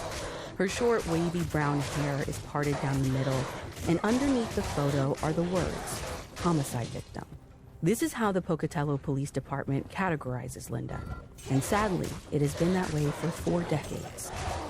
On the night of June 14, 1981, school was out for the summer, and Linda and her younger siblings, 9-year-old Ben and 13-year-old Lori, were having a typical Sunday evening. Linda, who was 14, was babysitting Ben at home while their mother, Noreen, was having a night out with some friends, and Lori was spending the night at their grandparents' house about 45 minutes north in the town of Basalt, Idaho. According to Ben, he and Linda's evening at home that night was uneventful for the most part. The pair watched some TV together in the living room, then Ben dozed off. When he stirred awake, it was late and the house was completely dark. Their mom still wasn't home yet, and when he looked over next to him, he didn't see Linda. At that point, he figured his sister had just gone into her bedroom and fallen asleep too. But right as he was thinking that, something happened that changed his family's life forever. Sometime during the night, I felt a bump against the recliner. I look up, and there's this guy with Linda in his arms. And it takes me a few minutes to get fully awake. By that time, he's out of the house. For a split second, Ben thought he was dreaming, but quickly realized he wasn't. An actual stranger, a man Ben did not know, had Linda fighting for her life in his arms. She was kicking, struggling, and trying to scream. He had one arm around her mouth, like this, and the other one around her waist. And one eased around his waist, because she was trying to scream. It was muffled and it hurt. Before Ben could even really process what was going on, the man with a death grip on Linda rushed toward the home's back door, toward an alleyway. Ben says everything happened so fast, he barely had time to get his little body out of the recliner and start running after his sister and her abductor. I chased him to the back of the house and tried to pull him away from her. And I got pushed down into we had some weeds, not weeds, but bushes along the side of the house. I got pushed down into bushes. That's basically what I was told, to get away rather than get hurt. And by the time I got up out of the bushes, they had gotten into the vehicle and in the alleyway they were gone. Ben says back in 1981, and in his 9-year-old mind, he couldn't really make sense of things. And he didn't have a good grasp on what time the abduction actually happened. But there was one detail he remembers without a doubt. The van he saw the strange man stuff Linda into was black and had flames down the side of it. As soon as the van took off, Ben says he immediately ran to a neighbor's house across the street to call 911, because at the time, the Smiths didn't have a phone in their home. In fact, the family was way more into CB radios than telephones. Noreen, their mom, was really into the hobby. She was a member of the Southeast Idaho CB Radio Club, and the whole family had their own radio handles. Noreen was White Angel, Lori was Dark Angel, Ben was Littlest Angel, and Linda was Teen Angel. They jokingly called their house the Honky Angel Brothers. You're so redneck, it's not even funny. The reason Ben was so quick to go over to a neighbor's and call 911 after Linda's abduction was that he'd heard in school, if something bad happens, you always call 911. It's the golden rule we teach pretty much every kid. But Ben never imagined what would happen and how investigators would treat him after he dialed those famous 3 numbers. According to the Pocatello Police Department, when Ben placed the 911 call to report Linda's abduction, it was just after 2 o'clock in the morning. By this time, Noreen was on her way home when she got a page on her car's CB radio. It was the police, and they were looking for White Angel. Ben doesn't remember his mom going out all the time. He said she worked hard to provide for her 3 kids as a single mom. Their dad was never in the picture. Patrol officers responded to the Smiths' house with less than enthusiastic attitudes that Ben's report of an abduction was in fact legit.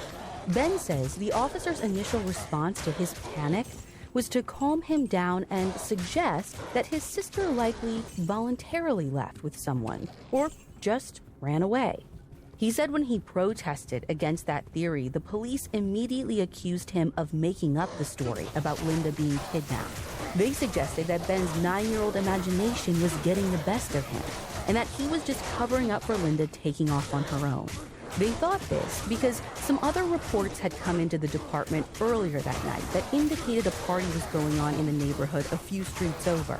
The police, according to Ben, suggested that most likely Linda would have wanted to sneak off to the party. They had 2 very inexperienced patrolmen investigating a possible kidnapping they thought was a runaway. They even went down to, there was a party going up on Clark Street a few blocks away from where we were living, and they went there to go look for Linda. Not once did they believe that I saw somebody with my sister. Ben said officers doubted him so much that by the time his mom arrived on scene, he even started to doubt himself. His mind kept racing over the scene he'd experienced inside the house and in the alley, and he questioned if it was real. Even when I told them what I witnessed that night, what I seen, and I was in shock. So I would forget things, and then I would remember things. So of course that family thought I was lying, so I was covering up for her. But Ben knew that what he saw was real. When it came to dealing with law enforcement, he never retracted his initial statement. What didn't help this situation was the fact that Ben had very little helpful information to give the police about the identity of the man who he said took Linda. He had no idea who this man was. He'd never seen him before in his life. All he remembered was that for a split second, he was able to look into the guy's eyes, though he couldn't be descriptive about them. He knew that the man had a beard, and he described the suspect as wearing a hooded sweatshirt or jacket with the hood pulled up around his face. And there was a smell that he can still recall to this very day. And anymore, I honestly can't remember a whole lot of what I recognize from that. Kind of the eyes and the smell of beer alcohol and body sweat will send me into a PTSD trigger that I'm down with spiral. Oh yeah, those two combinations together sends me into a downward spiral. Yeah, I'm that 9-year-old kid again. I think one of the reasons police might have initially doubted Ben's story about Linda being kidnapped is the fact that she was independent enough to leave the Smiths' house if she wanted to. She was clearly the eldest and most responsible of the 3 kids. I mean, enough so that Noreen felt comfortable leaving her to watch over Ben that night. There was also the fact that back in 1981, Pocatello, Idaho didn't have an extensive track record of violent crimes. The city is located in southeast Idaho, about 2.5 hours north of Salt Lake City, Utah. More than half the population is Mormon, and for the most part, Pocatello had had a fairly low crime rate over the years. Linda herself was a devout Mormon. Ben says she was shy and loved spending her time in the church and with her school friends who also shared her same beliefs. Something else Linda was devoted to, though it was short-lived, was keeping a diary of her life. Ben brought one of her journals with him to his interview for this episode. The pages are covered with Linda's writing about school, her friends, and boys she had crushes on at church. Her first journal entry was in October of 1979. She wrote, "I went to church today and had a great time. I met the girls in my class and they treated me pretty nice." In January 1981, Linda wrote, "I woke up about 9 and Disco Duck was on. And about 9:30, my little brother woke up and we went roller skating." Wow. Disco Duck. Oh my gosh, that's so funny. According to the diary, Linda made her last journal entry in late April of 1981, less than 2 months before she was kidnapped. She wrote that she was looking forward to her 14th birthday. Every page after that date is blank, and 10 days before she was abducted, Linda turned 14. There's limited information out there about what exactly happened in the police investigation immediately after Linda was abducted on June 14, 1981. After talking with Ben on record and Lori, who didn't want to be recorded, it doesn't seem like police did a whole lot to find Linda in those initial 48 hours of her being gone. The Pocatello Police Department declined to participate in an interview with us for this episode, likely because Linda's case is still considered open and active. But here's what we do know. In the days immediately after Linda was reported as being dragged from her home and stuffed into a van, police and many community members just kept thinking that wasn't the truth and were hopeful she would just turn back up. Ben remembers people making up stories about having seen Linda in other towns. One person even said they saw her in Las Vegas, but later they admitted that was a lie. Ben says the family's church bishop also told police he thought, based on everything he knew about the family, it was more than likely that Linda probably ran away. 1 week after her abduction report was taken, and no one except the family was really taking it seriously, the entire case changed in a major way. Clothing showed up, and it belonged to Linda. A man found several pieces of young girls' clothing scattered off a highway exit in Pocatello. At the time, the man didn't know what to make of the clothing and waited a day or so before he called police to tell detectives about what he'd found. When police did finally get a hold of the clothing, officers asked the Smith family to confirm if any of the items belonged to Linda. And Noreen, her mother, positively ID'd the articles as belonging to her daughter. What's bananas is that even then, when the cops had Linda's own mother saying, yes, this belonged to my daughter, Ben says police in Pocatello still wouldn't call the case a kidnapping. The details are slim, but I guess whatever state the clothing was in didn't make it apparent to the police that something violent had happened to Linda. To them, it was just clothing on the side of a highway that her family said was hers. So for an entire year after the clothing was found, not a lot happened with the case. Until the start of summer in 1982, when tragic news came in. In May, 3 young girls were out playing near a Pocatello subdivision called Sagewood Hills when they came across several bones. Now, bones in the Idaho woods don't always cause concern right away because there are large animals like bears that roam that part of the country. But something about these bones really stood out. In the pile was the upper part of what looked like a human skull. The girls took the bones home and showed one of their mothers, and that woman called the police to report the find. Police quickly got out to the subdivision where the girls had been playing and conducted a more thorough search. And you probably guessed it. They found more remains scattered throughout the area. The medical examiner's best estimate was that the bones had been there for several months to a year. The teeth from the skull were compared to dental records of recent missing people from Pocatello, and eventually, police announced that the partial skeleton belonged to Linda Smith. Officers also found human hairs and remnants of 3 pairs of pants with the remains. Whether or not any of those pants belong to Linda is unclear, and even Ben doesn't know that information. But I have to think that since some of Linda's clothing had already been found by the highway a few months earlier, the pants probably didn't belong to Linda. Anyway, according to reporting by the Idaho State Journal at a press conference on the day police announced the bones were Linda's, the police department confirmed they believed foul play was likely involved, but no cause of death could be determined.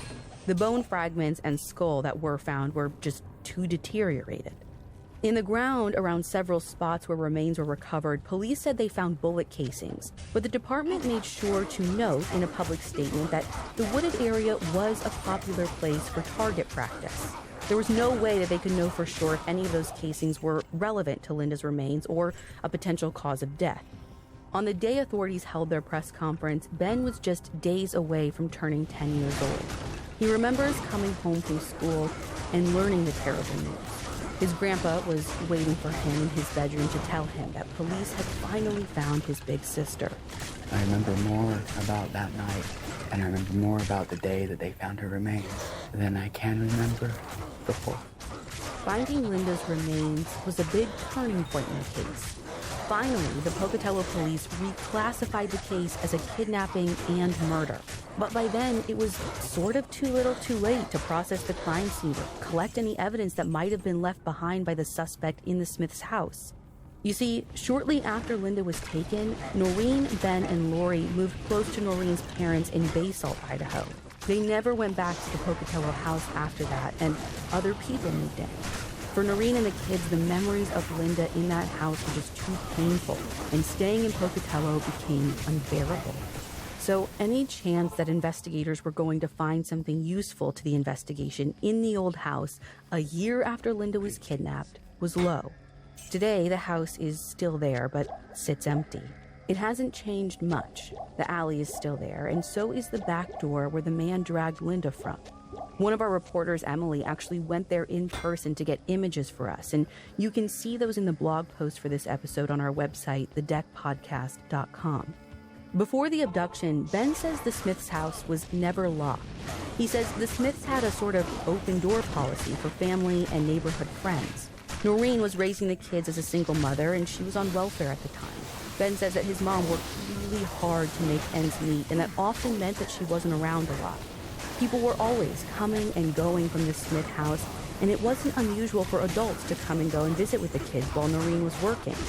As he's grown older, Ben has come to believe the family's open-door policy may be how the suspect got in that fateful night.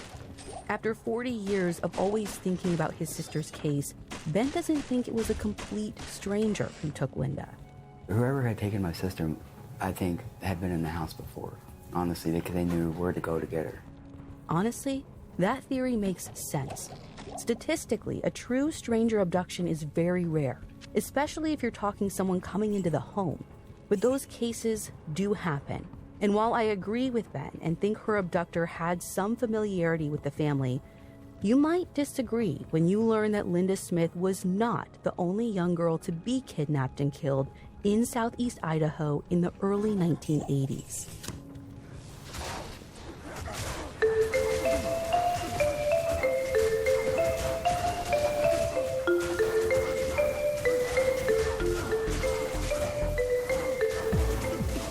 If you want to hear the rest of Linda Smith's story, you can listen to the full episode of The Deck right now, wherever you listen to podcasts. And once you finish Linda's story, we have a whole nother episode ready for you to listen to right after. So go check it out and make sure to follow the show wherever you get your podcasts and join us every Wednesday for a brand new case.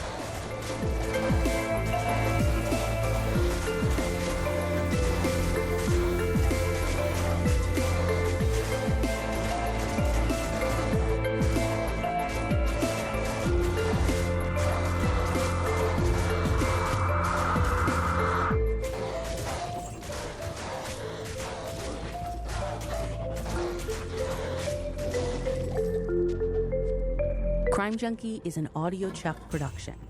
So, what do you think, Chuck? Do you approve?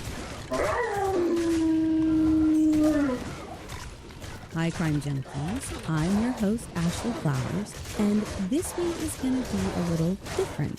So only about 10% of you guys follow me or the show on social media, so this might come as quite a shock to you.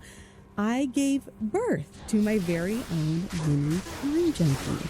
Her name is Josie, and I know I'm biased, but she is perfect. Like, would debut at #1 on the baby charts if that were a thing. So, because I literally just pushed a baby out of my body, I need a minute.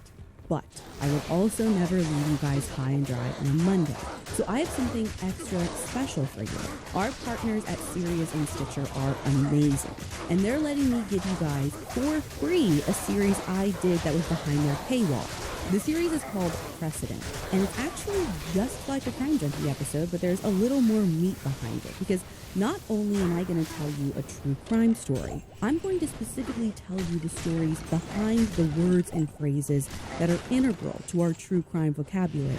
The cases that set a precedent forever changing our criminal justice system, for the better, or in some cases for the worse.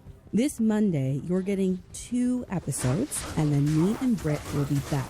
So in the meantime, let me tell you about a precedent-setting case. I've covered a lot of cases involving missing kids on Crime Junkie, and one of the #1 questions people ask in the aftermath of a disappearance or murder is, in those first few hours, did police go talk to all the registered sex offenders in the area? It seems like a logical question. Why wouldn't we know where all the violent sexual predators live? But for many, many years, there was no registry. No way for the public to access information about the dangers lurking right there in their neighborhoods and communities. And it took one family's shocking and heartbreaking tragedy to change that. Before there was a sex offender registry, there was Jacob Wetterling, and this is his story.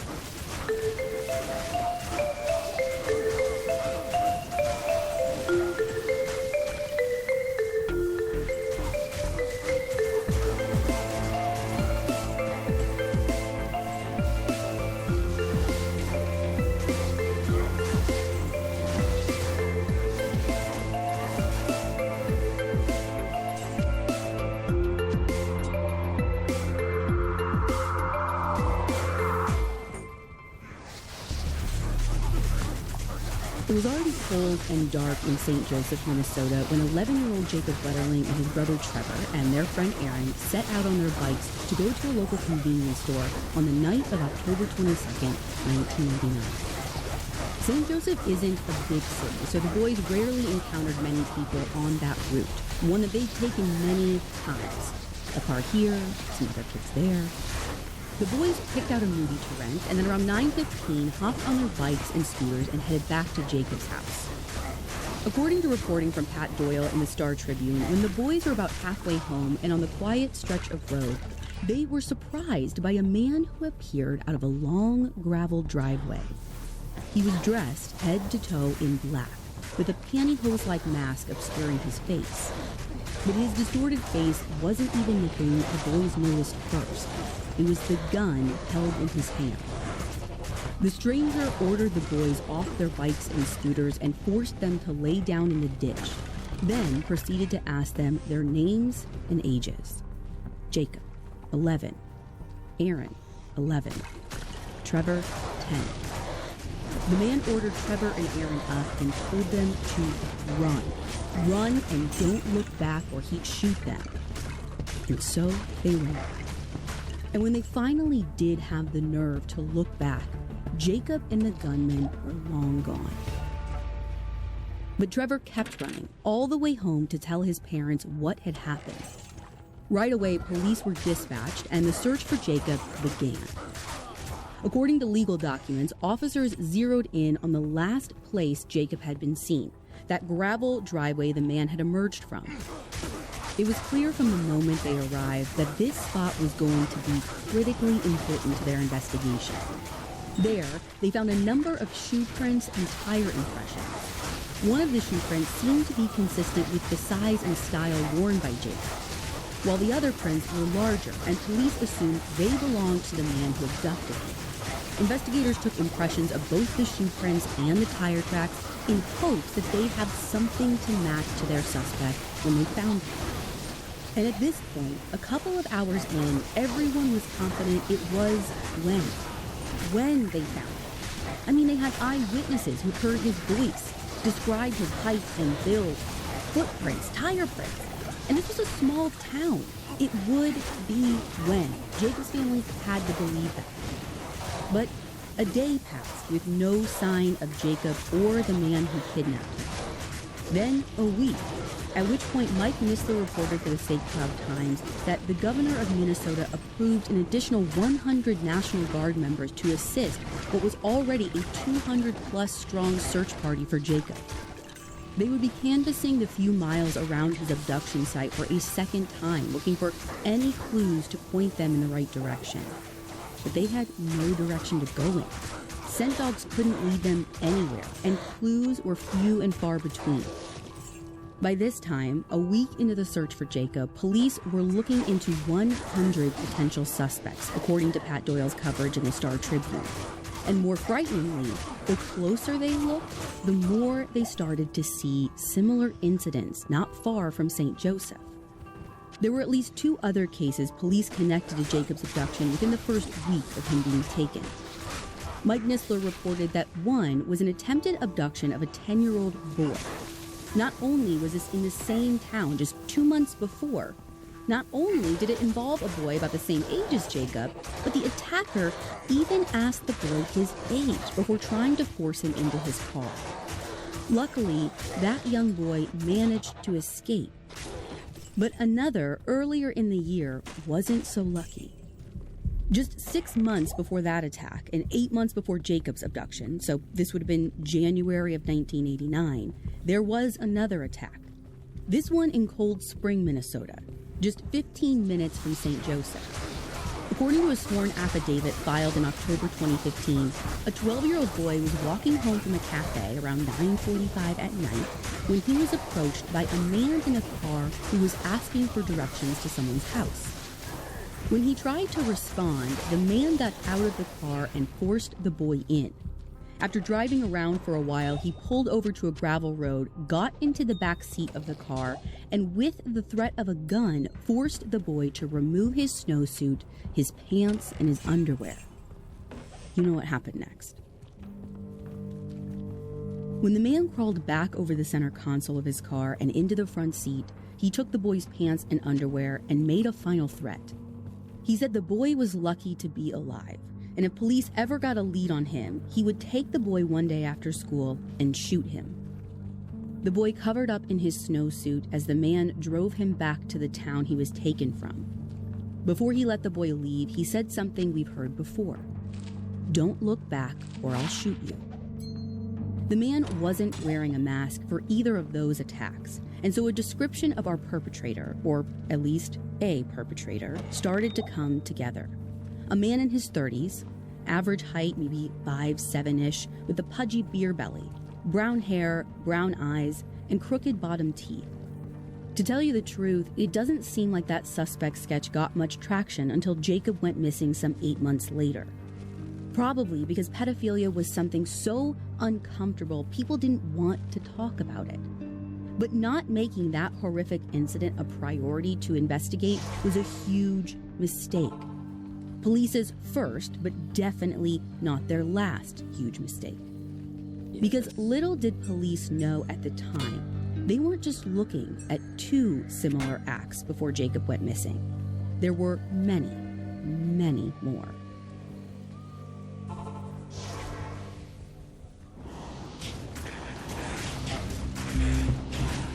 The town of Painesville, which is just 30 minutes from where Jacob was last seen, had a rash of assaults on young boys in the years leading up to Jacob's October 1989 abduction. So many assaults that in all the court documents, these incidents are referred to as the Painesville Assault Cluster.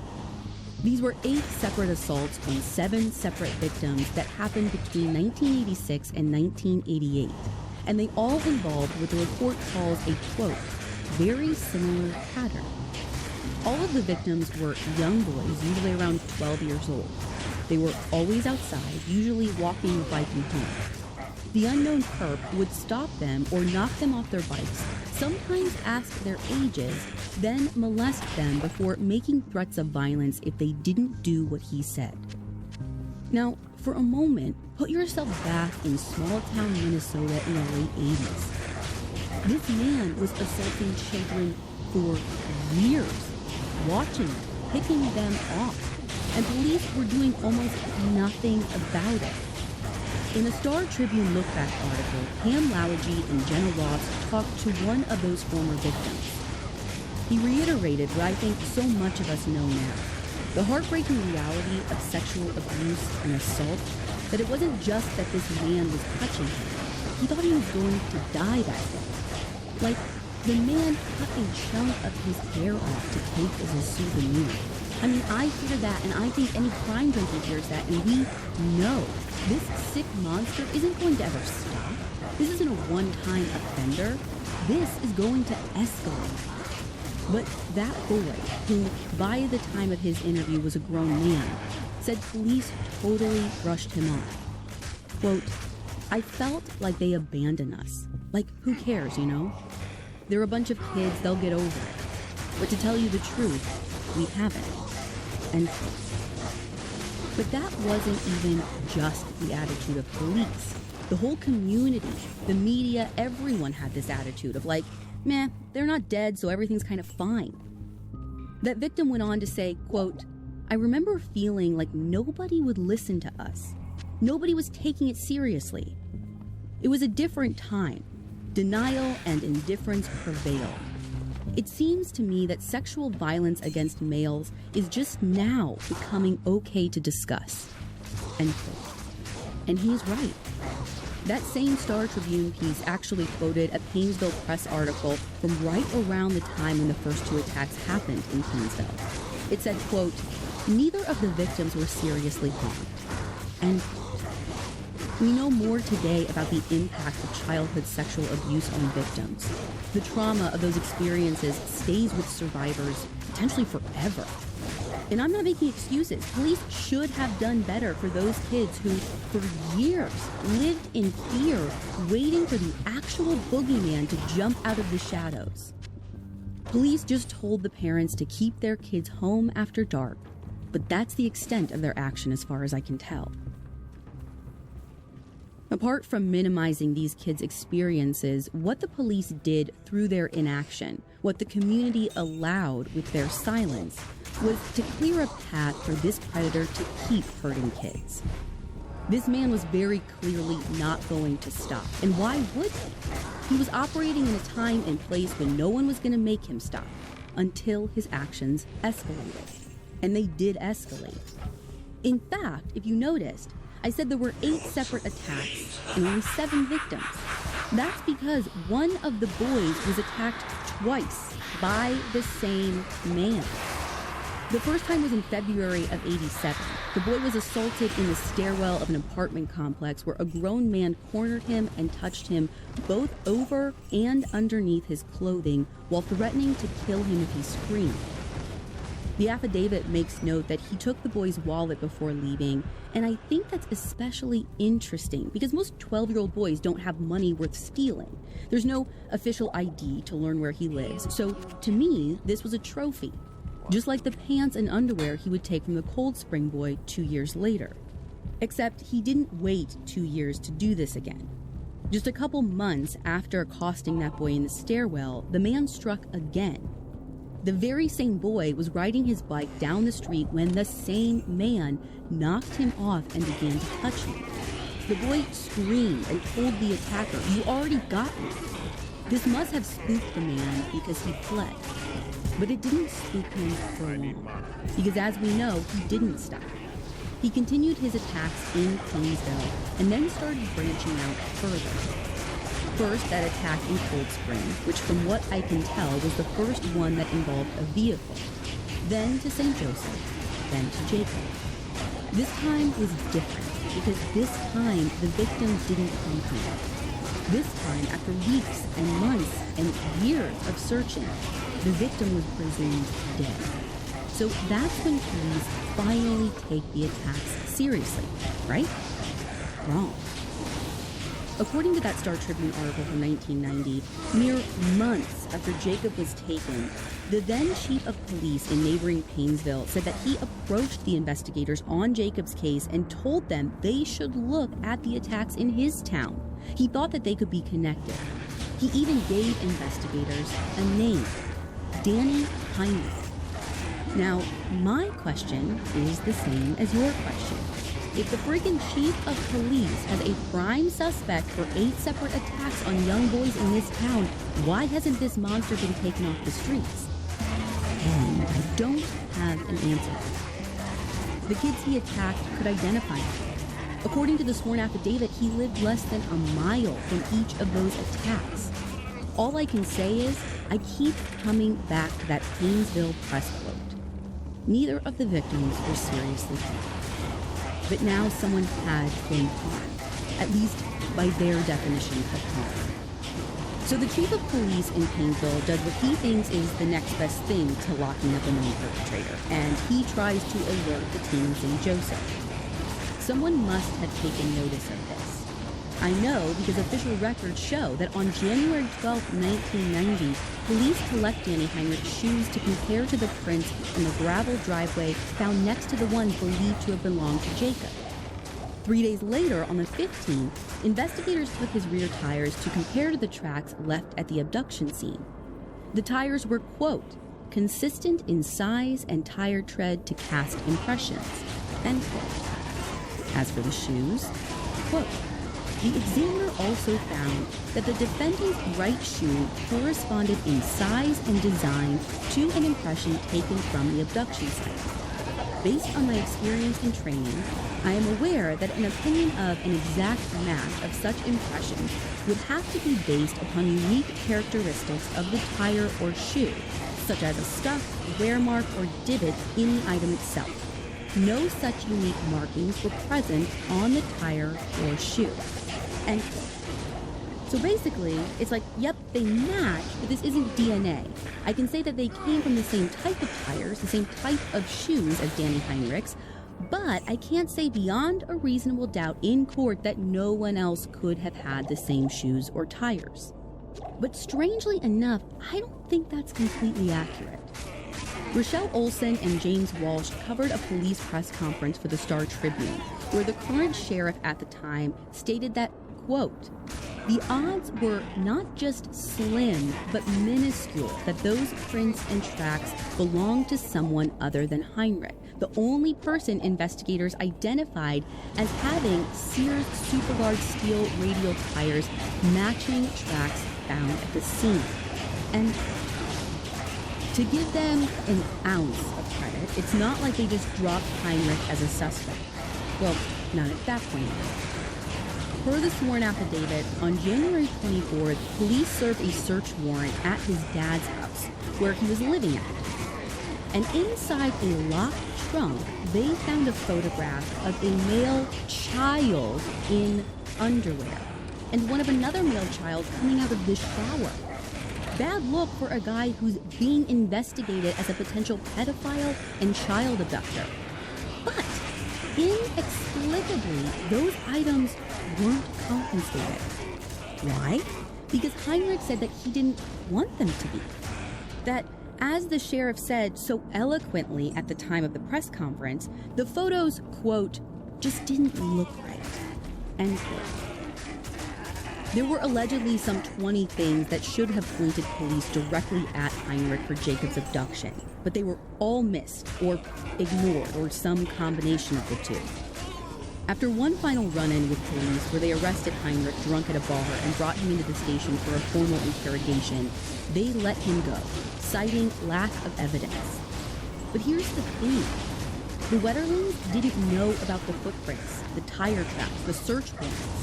All they knew was that police were looking into potential suspects and ruling them out one by one. Which is why, even after a year, Patty Wetterling, who's Jacob's mom, still used when he comes home. She still held out hope. But being the mother of a missing child introduced her to a club no parent wants to be a part of.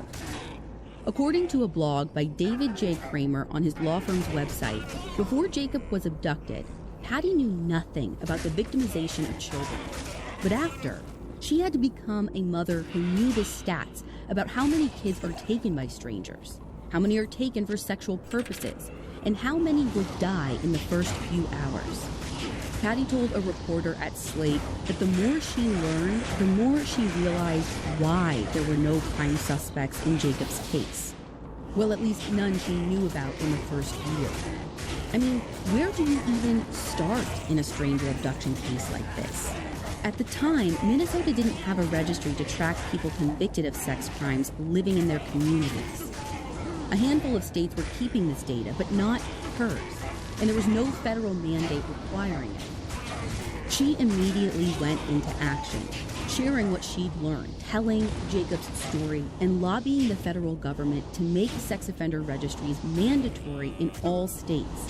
And she was good at it, which is why 3 years later in '94, President Bill Clinton signed into law the Jacob Wetterling Crimes Against Children and Sexually Violent Offender Registration Act, which mandated that all states have registries as a way to track people convicted of violent sex crimes and crimes against children. According to FBI and federal government data reported by Eli Lehrer for National Affairs, in the years since the Jacob Wetterling Act was made law, there were fewer reported rapes and fewer reported cases of child sexual abuse.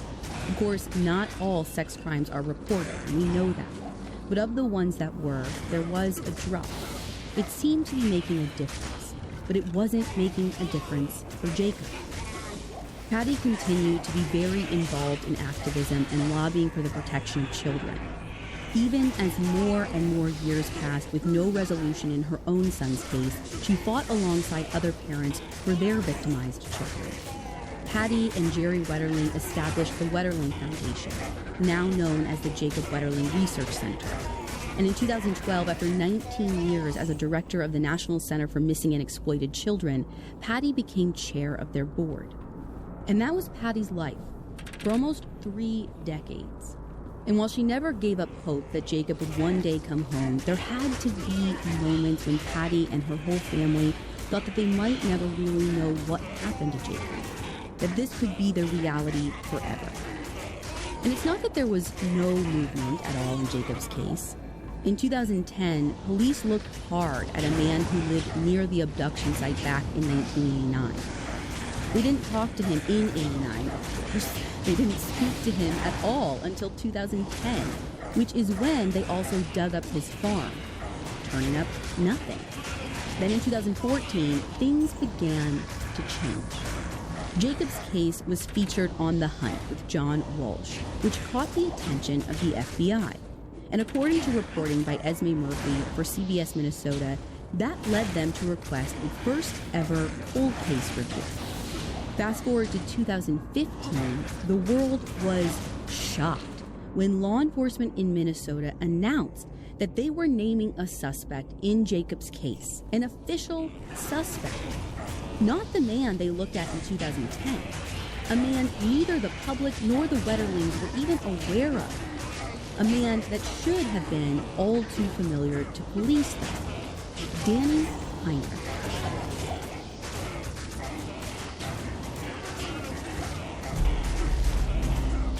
So remember that case from January 1989, the one where the boy was assaulted in the backseat of the car and left to go home in just his sweater and snowsuit? Well, police had collected that sweater back in '89, and all these years later, in 2015, used new technology to test for biological evidence. And they got a hit. According to a Star Tribune article by Pam Lowergy and Jennifer Brooks, the DNA was a match to Danny Heinrich. And that match gave police enough probable cause to search his house. Again. The affidavit document shows that in his small one-bedroom house, police found 19 3-ring binders filled with picture after picture after picture of young prepubescent boys posed in the nude, most of which seemed to have been accessed from the internet and printed out by Heinrich. But there were another section of binders that were different, equally disturbing but different, where he took a late 1970s yearbook from his local high school, cut out the faces of young boys, and placed them on nude bodies of children or women. Police also confiscated videotapes of children riding bikes, playing sports, or delivering newspapers, all believed to have been taken by Heinrich in secret. And most concerning of all, in his basement, police found, quote, 4 clear tote-style bins filled with boys-sized athletic wear, end quote. But during the course of their investigation into the assault in both Cold Spring and Paynesville, Heinrich became a key person of interest in Jacob's case, again. And it didn't take long for the new investigators to find all those old police reports about their interactions with him back in 1990. There was no question now, no one looking the other way, and no letting him get away. And he knew it. So his defense team made an offer. A full confession and directions to Jacob's grave. And in return, no murder charge and no assault charges. With the blessing of the Wetterling family, authorities offered Heinrich a deal. 1 charge. One of the 25 counts of possession of child sex abuse material, with a 20-year maximum sentence, period. You heard me right, 20 years total. For murder, for multiple crimes against children, and for hundreds of pieces of child sex abuse material. All that, 20 years. But in return, the Wetterlings, the community of St. Joseph, and the world would finally put an end to this nearly 3 decades-long mystery. In court, Heinrich said he was driving on a dead-end road when he noticed 3 kids on bicycles with flashlights. After the boys passed him, he turned around, pulled into a driveway, and waited. The boys were on their way back from the convenience store when he stopped them and forced them into the ditch, just like Trevor and Aaron told police all those years ago. But now, finally, everyone would know what happened next. Pam Lowergy and Jennifer Brooks recounted the story he told in court of how he handcuffed Jacob and put him in the back seat of his car and drove toward his hometown of Paynesville while they listened to a police scanner along the way. The only thing Jacob asked, what did I do wrong? Eventually, Heinrich pulled off in a secluded area he was familiar with and forced Jacob to get out of the car and undress with him before he sexually assaulted him. Jacob said he was cold and asked if he could put his clothes back on. He asked to go home. That's when Heinrich said he saw a police cruiser go by, and in that moment, he decided he could never take Jacob home. And that's when Jacob began to cry. Heinrich testified that, quote, I panicked and pulled the revolver out of my pocket. It was never loaded until that point. I loaded it with 2 rounds and told the victim to turn around. I had to go to the bathroom. He didn't know what I was doing. End quote. Heinrich left him there and came back a couple of hours later to bury him, though that wasn't Jacob's final resting place. A full year later, he returned and found Jacob's red jacket poking out of the ground. So he dug up as much as he could and relocated Jacob to a 2-foot deep hole across the highway. And that's where Jacob's body would wait for 26 years to be reunited with his family. By the time Heinrich confessed at court in front of a judge, the Wetterling family, and the world, Patty had already realized that the sex offender registry that she had worked so hard to lobby for had ballooned into something she didn't even recognize anymore. It wasn't actually helping all that much. If anything, sometimes it was making things worse. It's a strange bit of irony to me, because the intention of the Jacob Wetterling Act was to make it possible for police to quickly find those violent offenders, the ones that would otherwise be a stranger to the victim, in the first few hours after they were missing.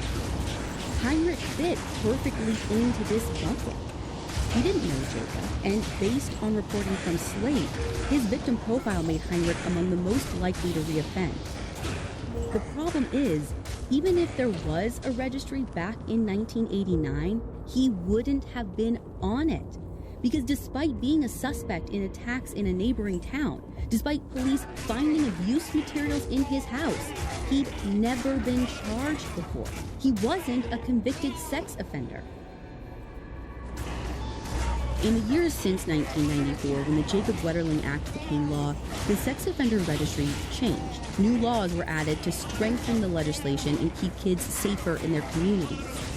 In 1996, Megan's Law made public reporting a requirement, meaning communities were notified when a sex offender moved into their neighborhood. According to Dara Lynn's reporting for Vox, in 2006, the Adam Walsh Act set a minimum requirement for how long an offender had to stay on the registry.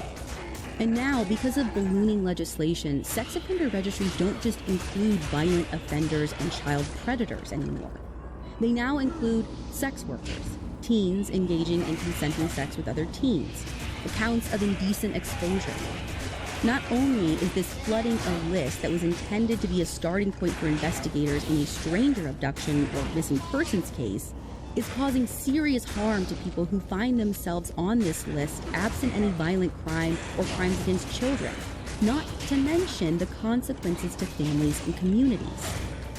Patty Wetterling told Slate, quote, "These registries were a well-intentioned tool to help law enforcement find children more quickly.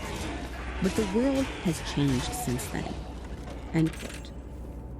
The Jacob Wetterling Act was a well-intentioned piece of legislation, one designed to protect children from sexual predators and make communities safer. The laws that came after, they were well-intentioned too. But even the most well-intentioned laws have consequences. Consequences that can be hard to see when laws are created in the wake of a tragedy, while a community, a whole country, is angry and emotional. I'll tell you more about some of those consequences on the next Precedent Crime Junkie episode about Megan Cooper, which you can listen to right now.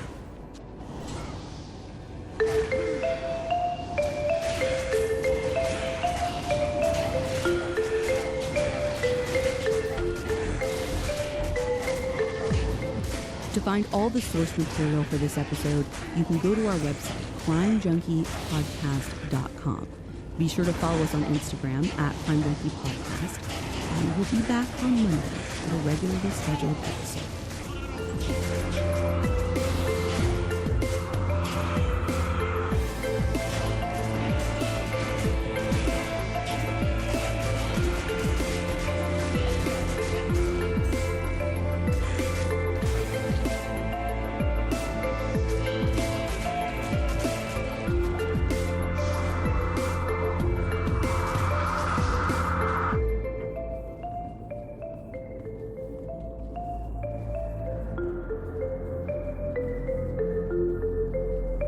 Crime Junkie is an Audio Chuck production. So, what do you think, Chuck? Do you approve? Hi, Crime Junkies. I'm your host, Ashley Flowers, and remember, this week is going to be a little different. This is the second of 2 episodes we dropped today, so already winning on a Monday. And if you missed it, I have some pretty great news this month. I gave birth to my very own mini Crime Junkie. Her name is Josie. She is perfect. She's everything. And you can actually catch a peek at her on my Instagram at Ashley Flowers.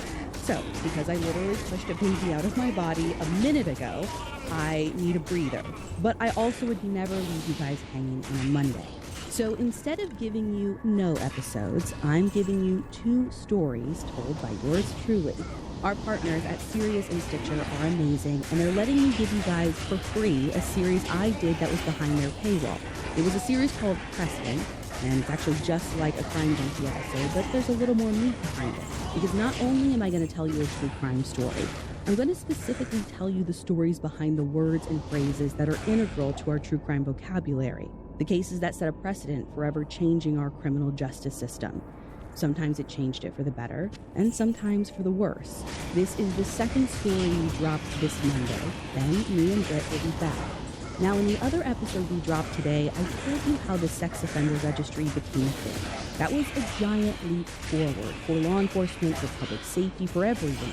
But sometimes when legislation is new, there are holes. Holes that can't be spotted until it's too late. The same year that the Wetterling Act was passed in 1994, one little girl fell through just such a hole and into the abyss of evil. Because even though sex offenders were now required to register with law enforcement, in July of that year there was no formal community reporting, no flyer in the mailbox, no media release, no publicly accessible database to tell residents that a convicted sex offender was now amongst them, that the person who just moved next door might not be who they say they are. Before there was mandatory community reporting, there was Megan Kemper. This is her story.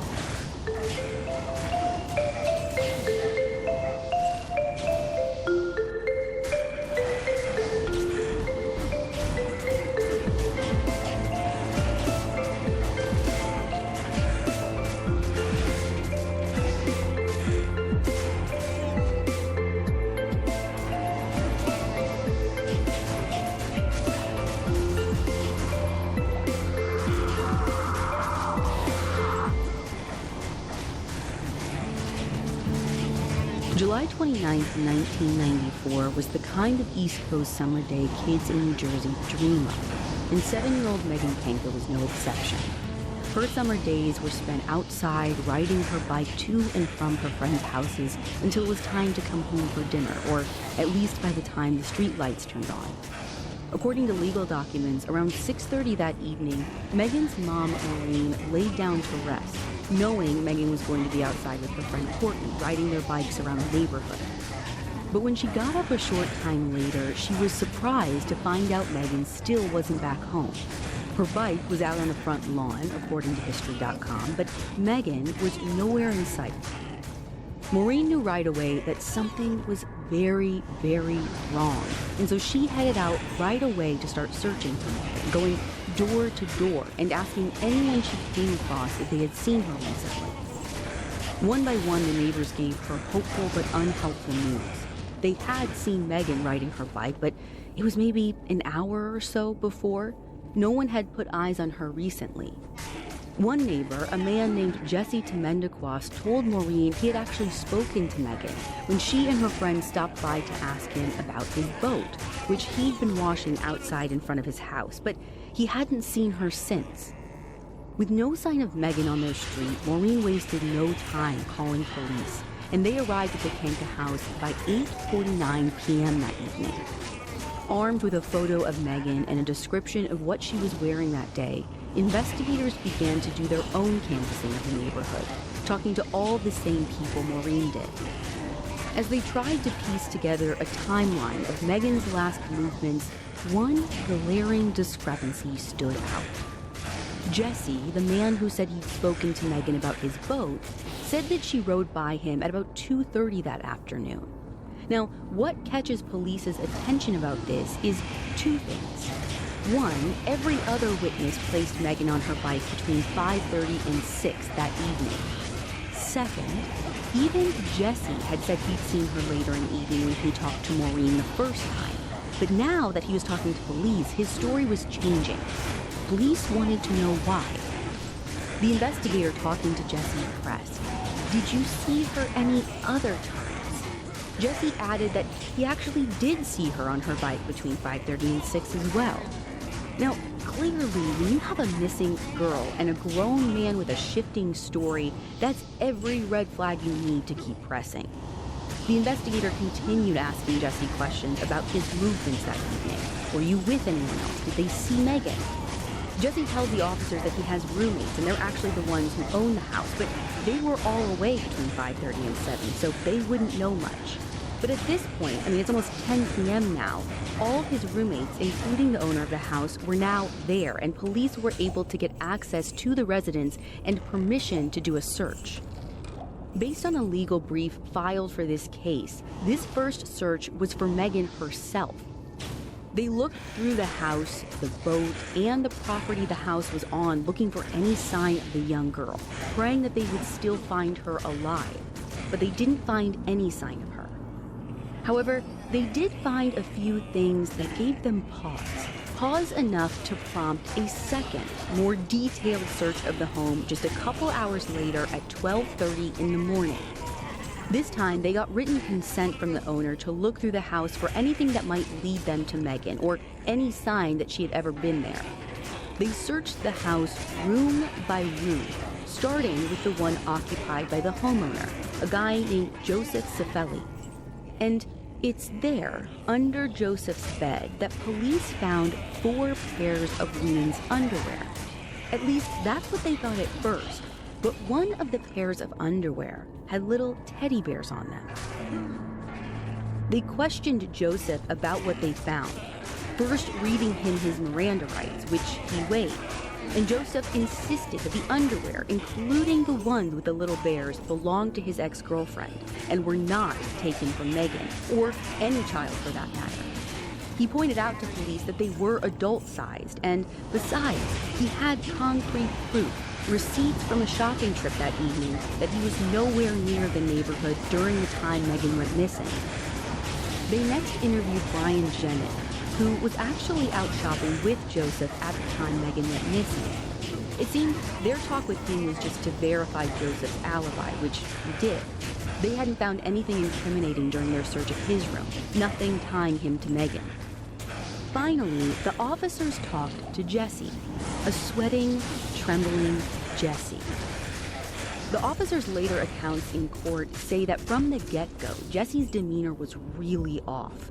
His body language was defensive, and he was incredibly nervous any time police tried to push him on his alibi, which, by the way, wasn't much.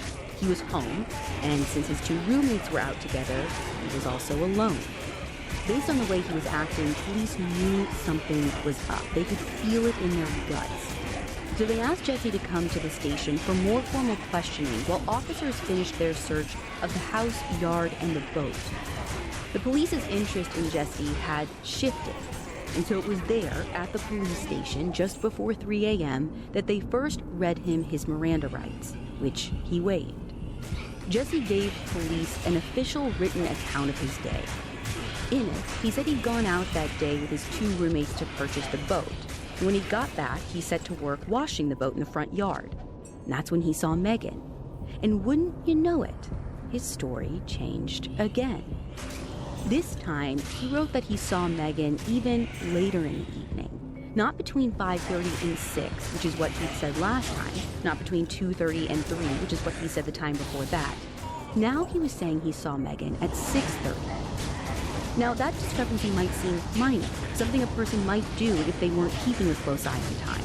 If they were busy, like head down washing their new boat, and truly didn't know for certain whether a little girl came by on her bike at 5:30 or 6:30. What's an hour, right? But here's the thing. Truthful people, they just say straight up, I don't know. They say, I was washing my boat, so I don't know for sure, but I definitely saw a little girl on a bike sometime after dinner, but before my roommates got home. Something like that. And that's all they'll ever say. It's the changing story. The 5:30, the 2:30, the 6:30 detail. That's a classic tell for investigators that something isn't adding up here. But having a gut feeling someone is lying and knowing for a fact they are, those are 2 very different things. What police needed was to catch Jesse in a lie, and they needed to do it with some kind of physical evidence to back them up.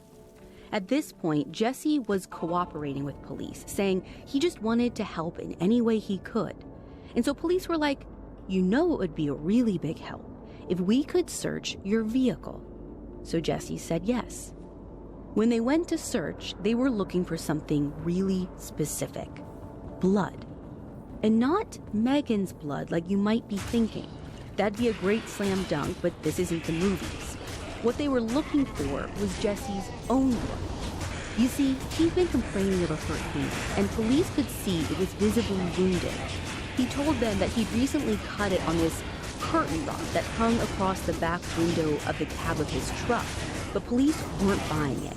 And they figured if he cut himself on that curtain rod in his truck, well, they'd be able to tell.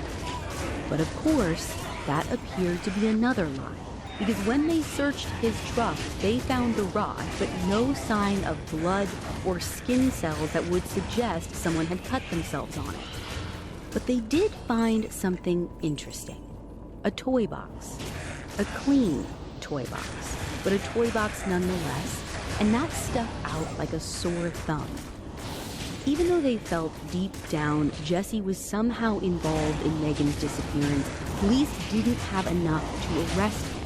So they released him at 4 a.m. with a promise to be back in touch with him soon. And it turned out soon was much sooner than Jesse could have expected.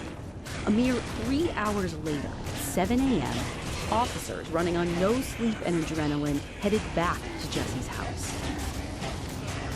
They wanted to search his boat again, more thoroughly this time, and they needed consent from Joseph to do it since the boat was on his property. Joseph consented to the search, and the officers climbed on board. But the boat actually became the least interesting thing to them, because as they were searching, they noticed something else.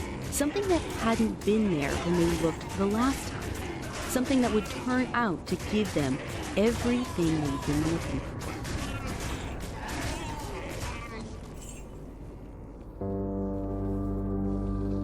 While police were on the boat, what they noticed is that sometime between when they got there that morning and when they were going to leave, someone had taken out the trash. They figured it was worth a shot to go through it.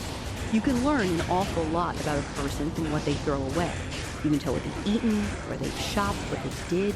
And as it turns out, what was in the trash was everything police had been looking for.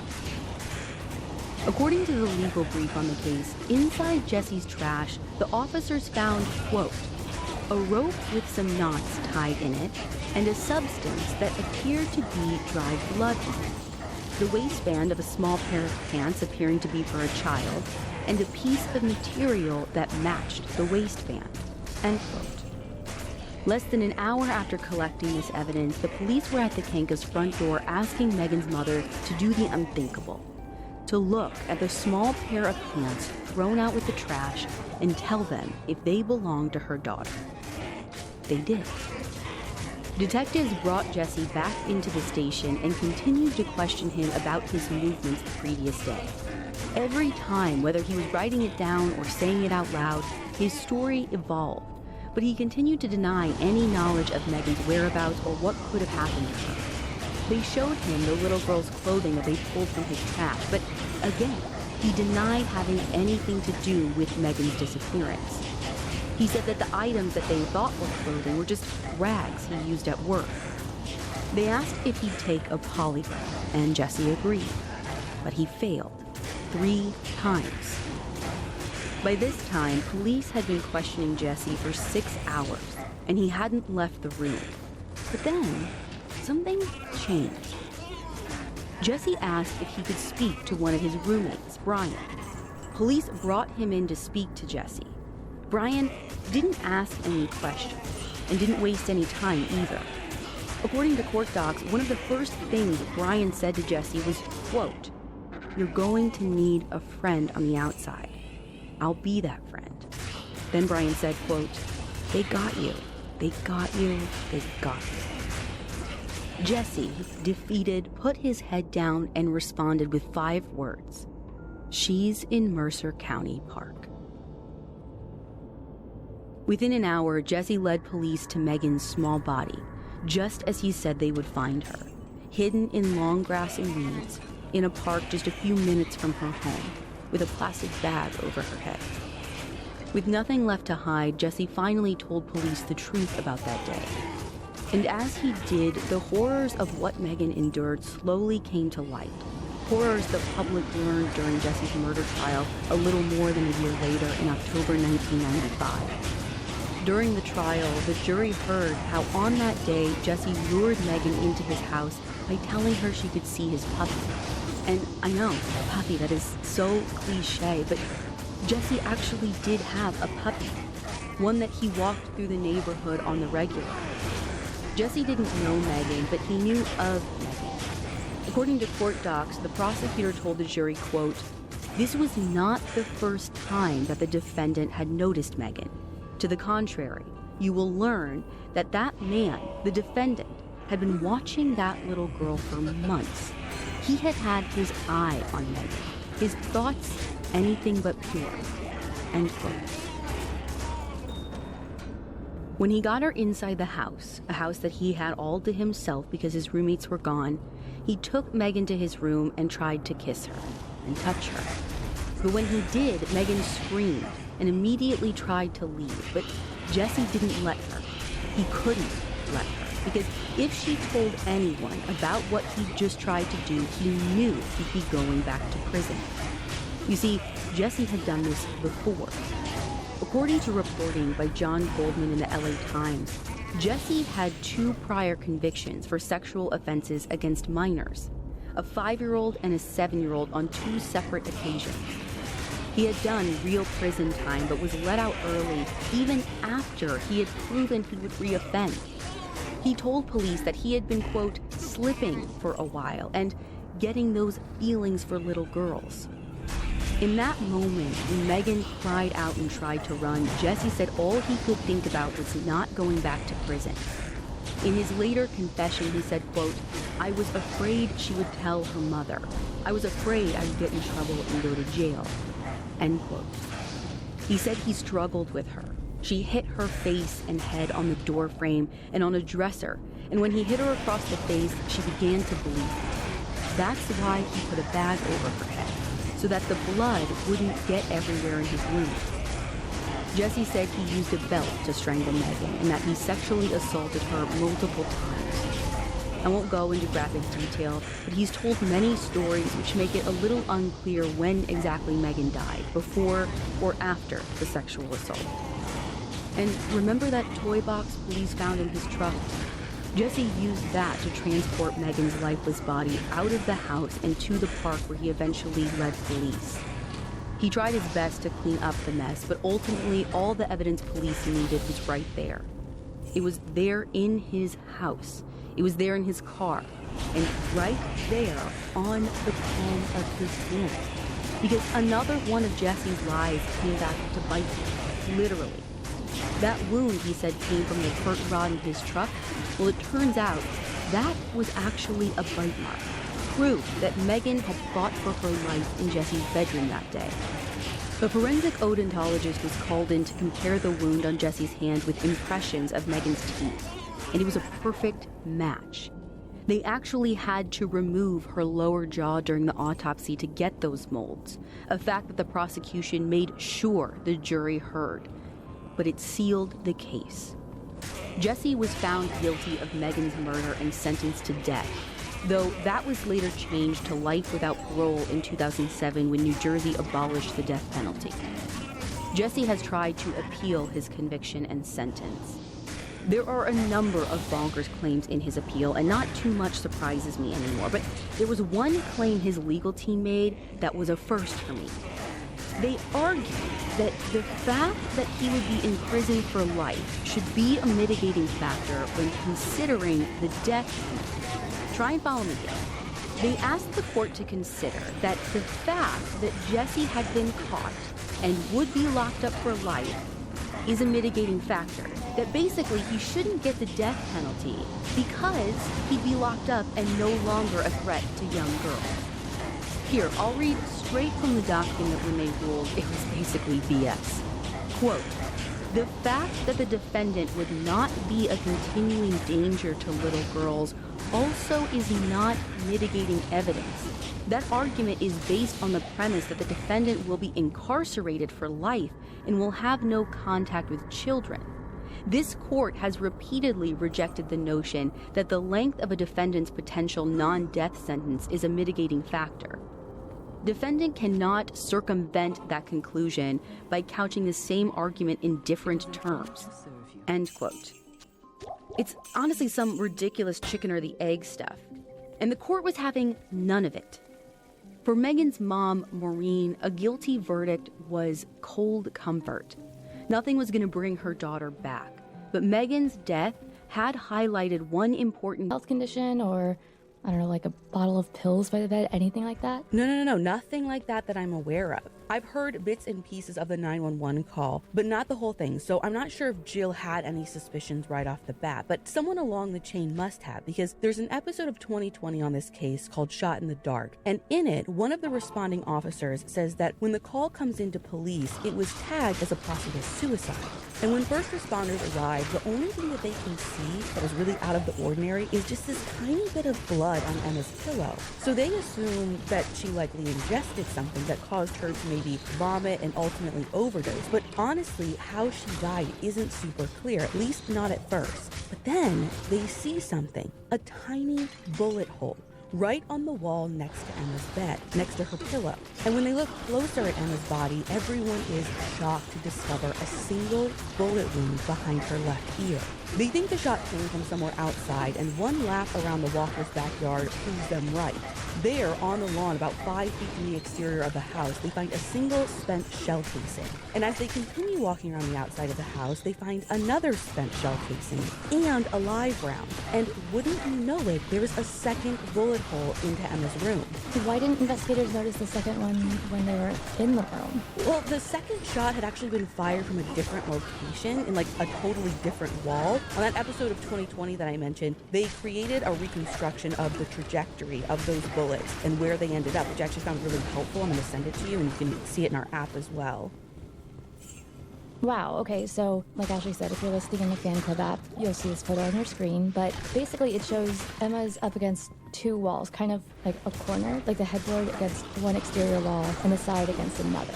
And one bullet came through each wall, but they were fired basically into the same place, which is essentially her pillow. Right, and actually that's where police find the second bullet, inside Emma's pillow. So this isn't some kind of drive-by shooting. She was targeted. Yes, and they must have known her well enough because, I mean, it seems like they know exactly where her head would be when she slept.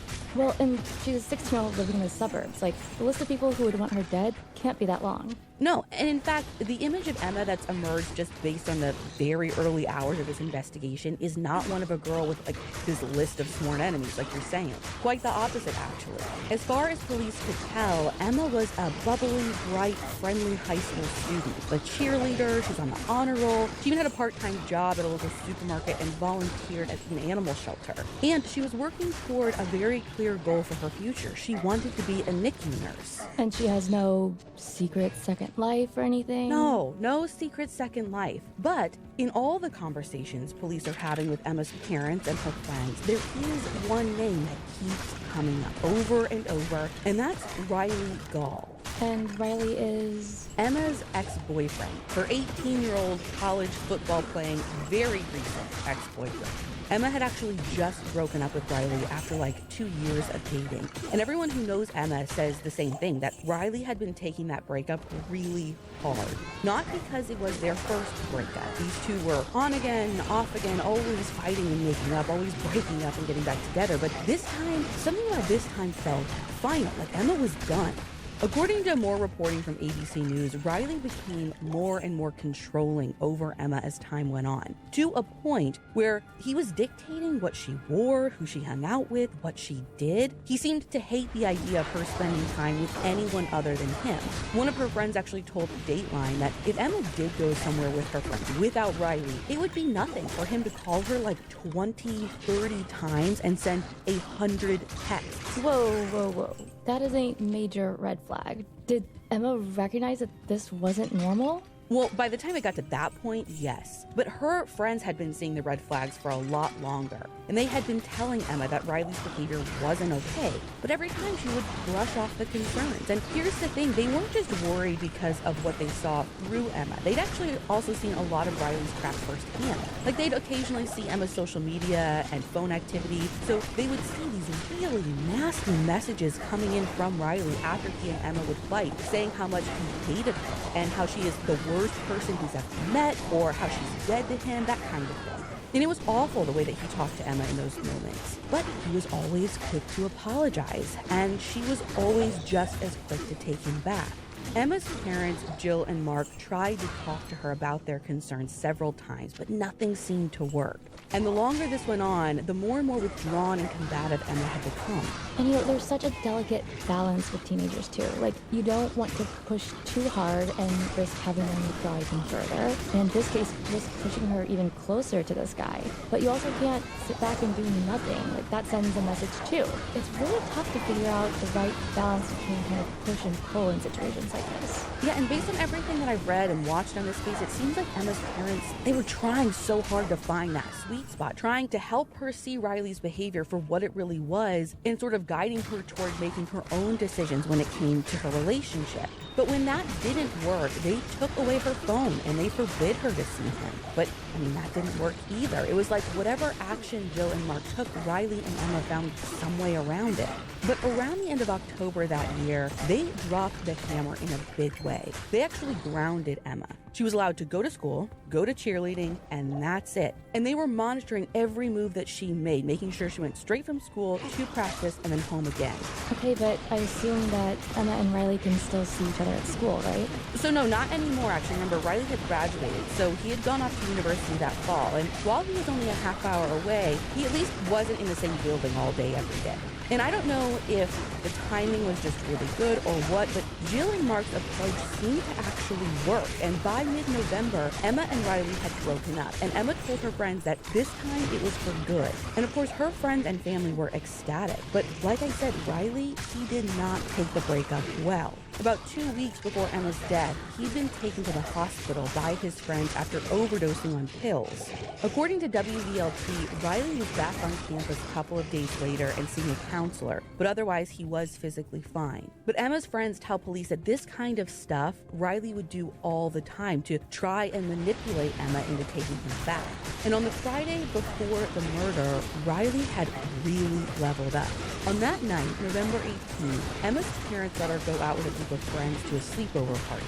Now, this is her first time out in weeks. And around 11:30, she started getting these really weird texts from a strange number saying that Riley had been kidnapped. And if she didn't come outside alone, the kidnappers were going to hurt him. So she grabbed her friend and went outside, but she didn't see anything. So she figured it was Riley and one of his friends from college pulling some kind of prank on her, though not a super funny prank.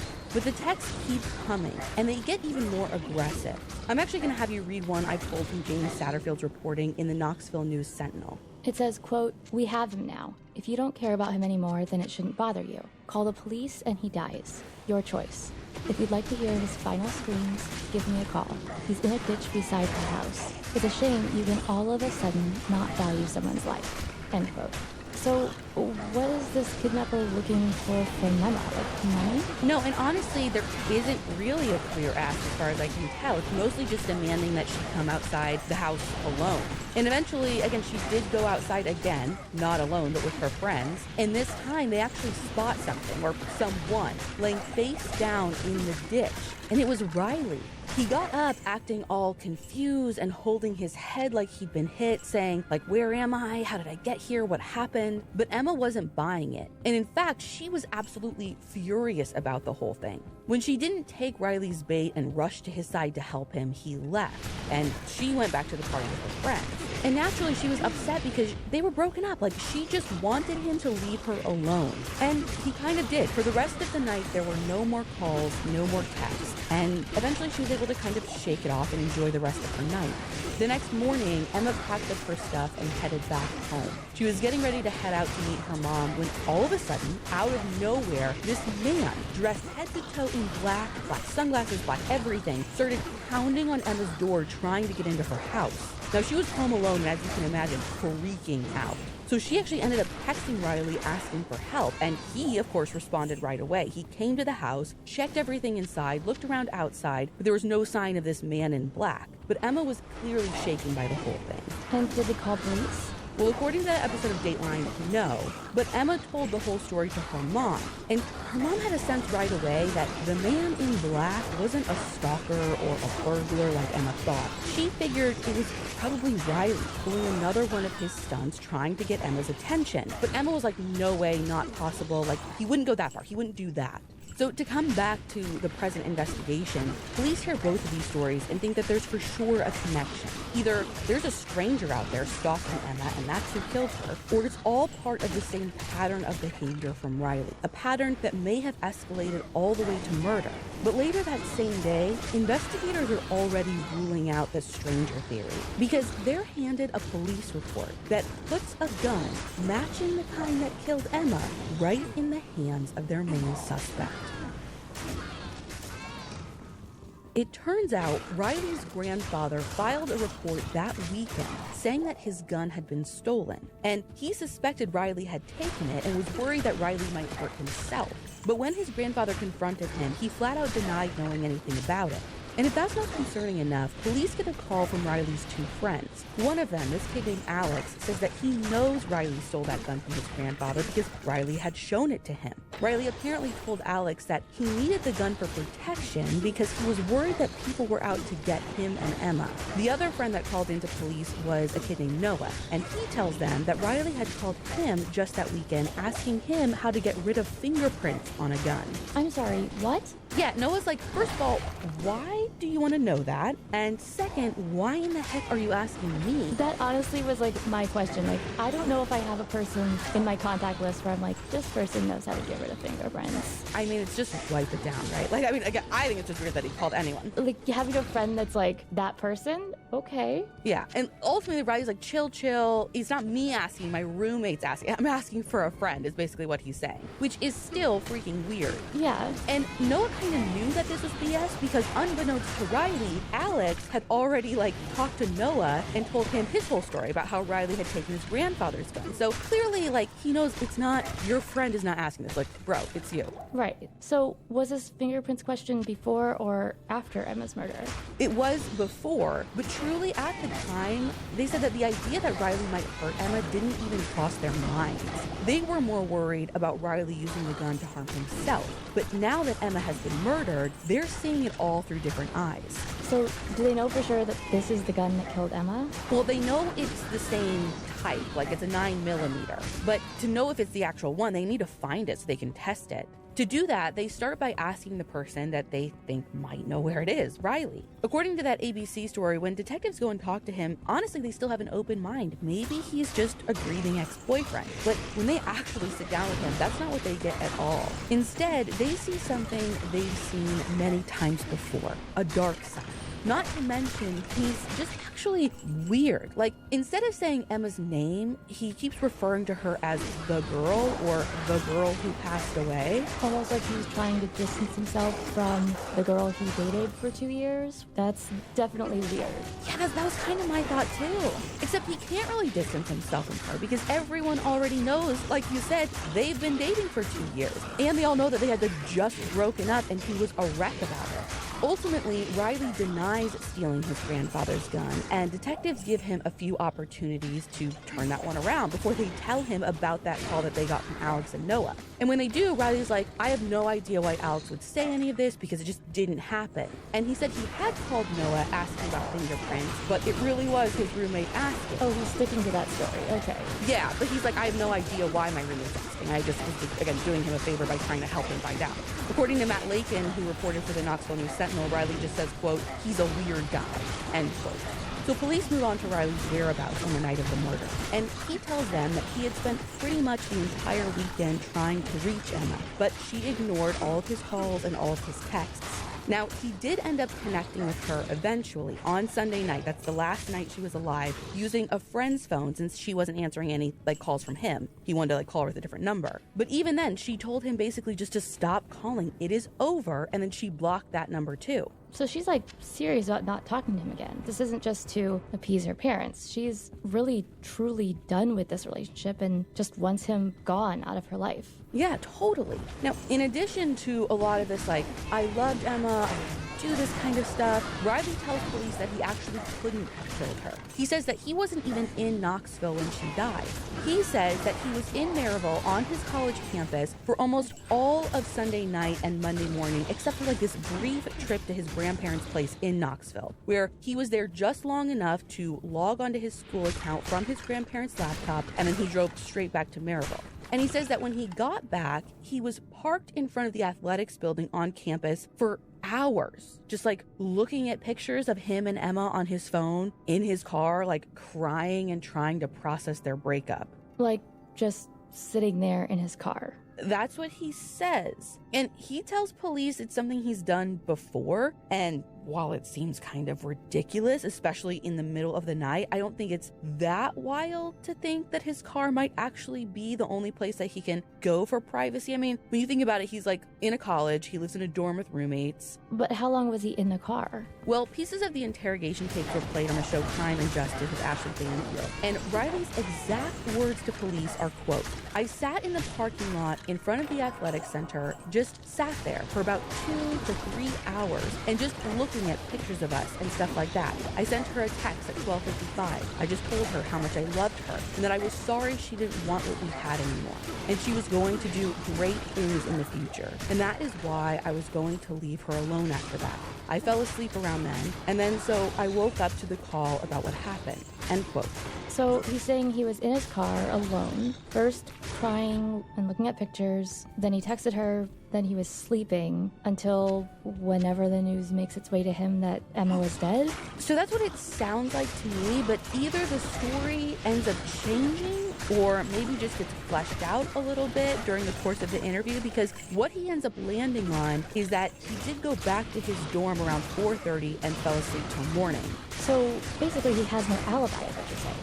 Do police ask me about the weird Friday night kidnapping thing or the person dressed in all black banging on his door at all? Yeah, they do, and he denies having anything to do with either of those things. He actually tells them the whole story of the kidnapping about these two guys who basically plucked him up off the street and shoved him in a vehicle and stole his phone. And he says that he wasn't the person banging on Emma's door dressed in all black. He was the person who came to help find that person banging on Emma's door dressed in all black. But police aren't really buying any of this. And once they pull cell records and tower data on Riley's phone, they know for sure that his whole "I sat in the car on campus and cried for 3 hours" is a load of BS. Because his phone shows that he was actually in Knoxville from 12:30 a.m. to 3:45 a.m. on the night Emma was murdered.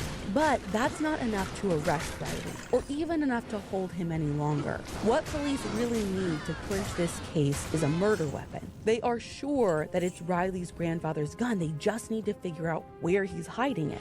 They cut Riley loose and they keep watching him. But the real game changer of a lead in this case comes the next day in the form of a phone call.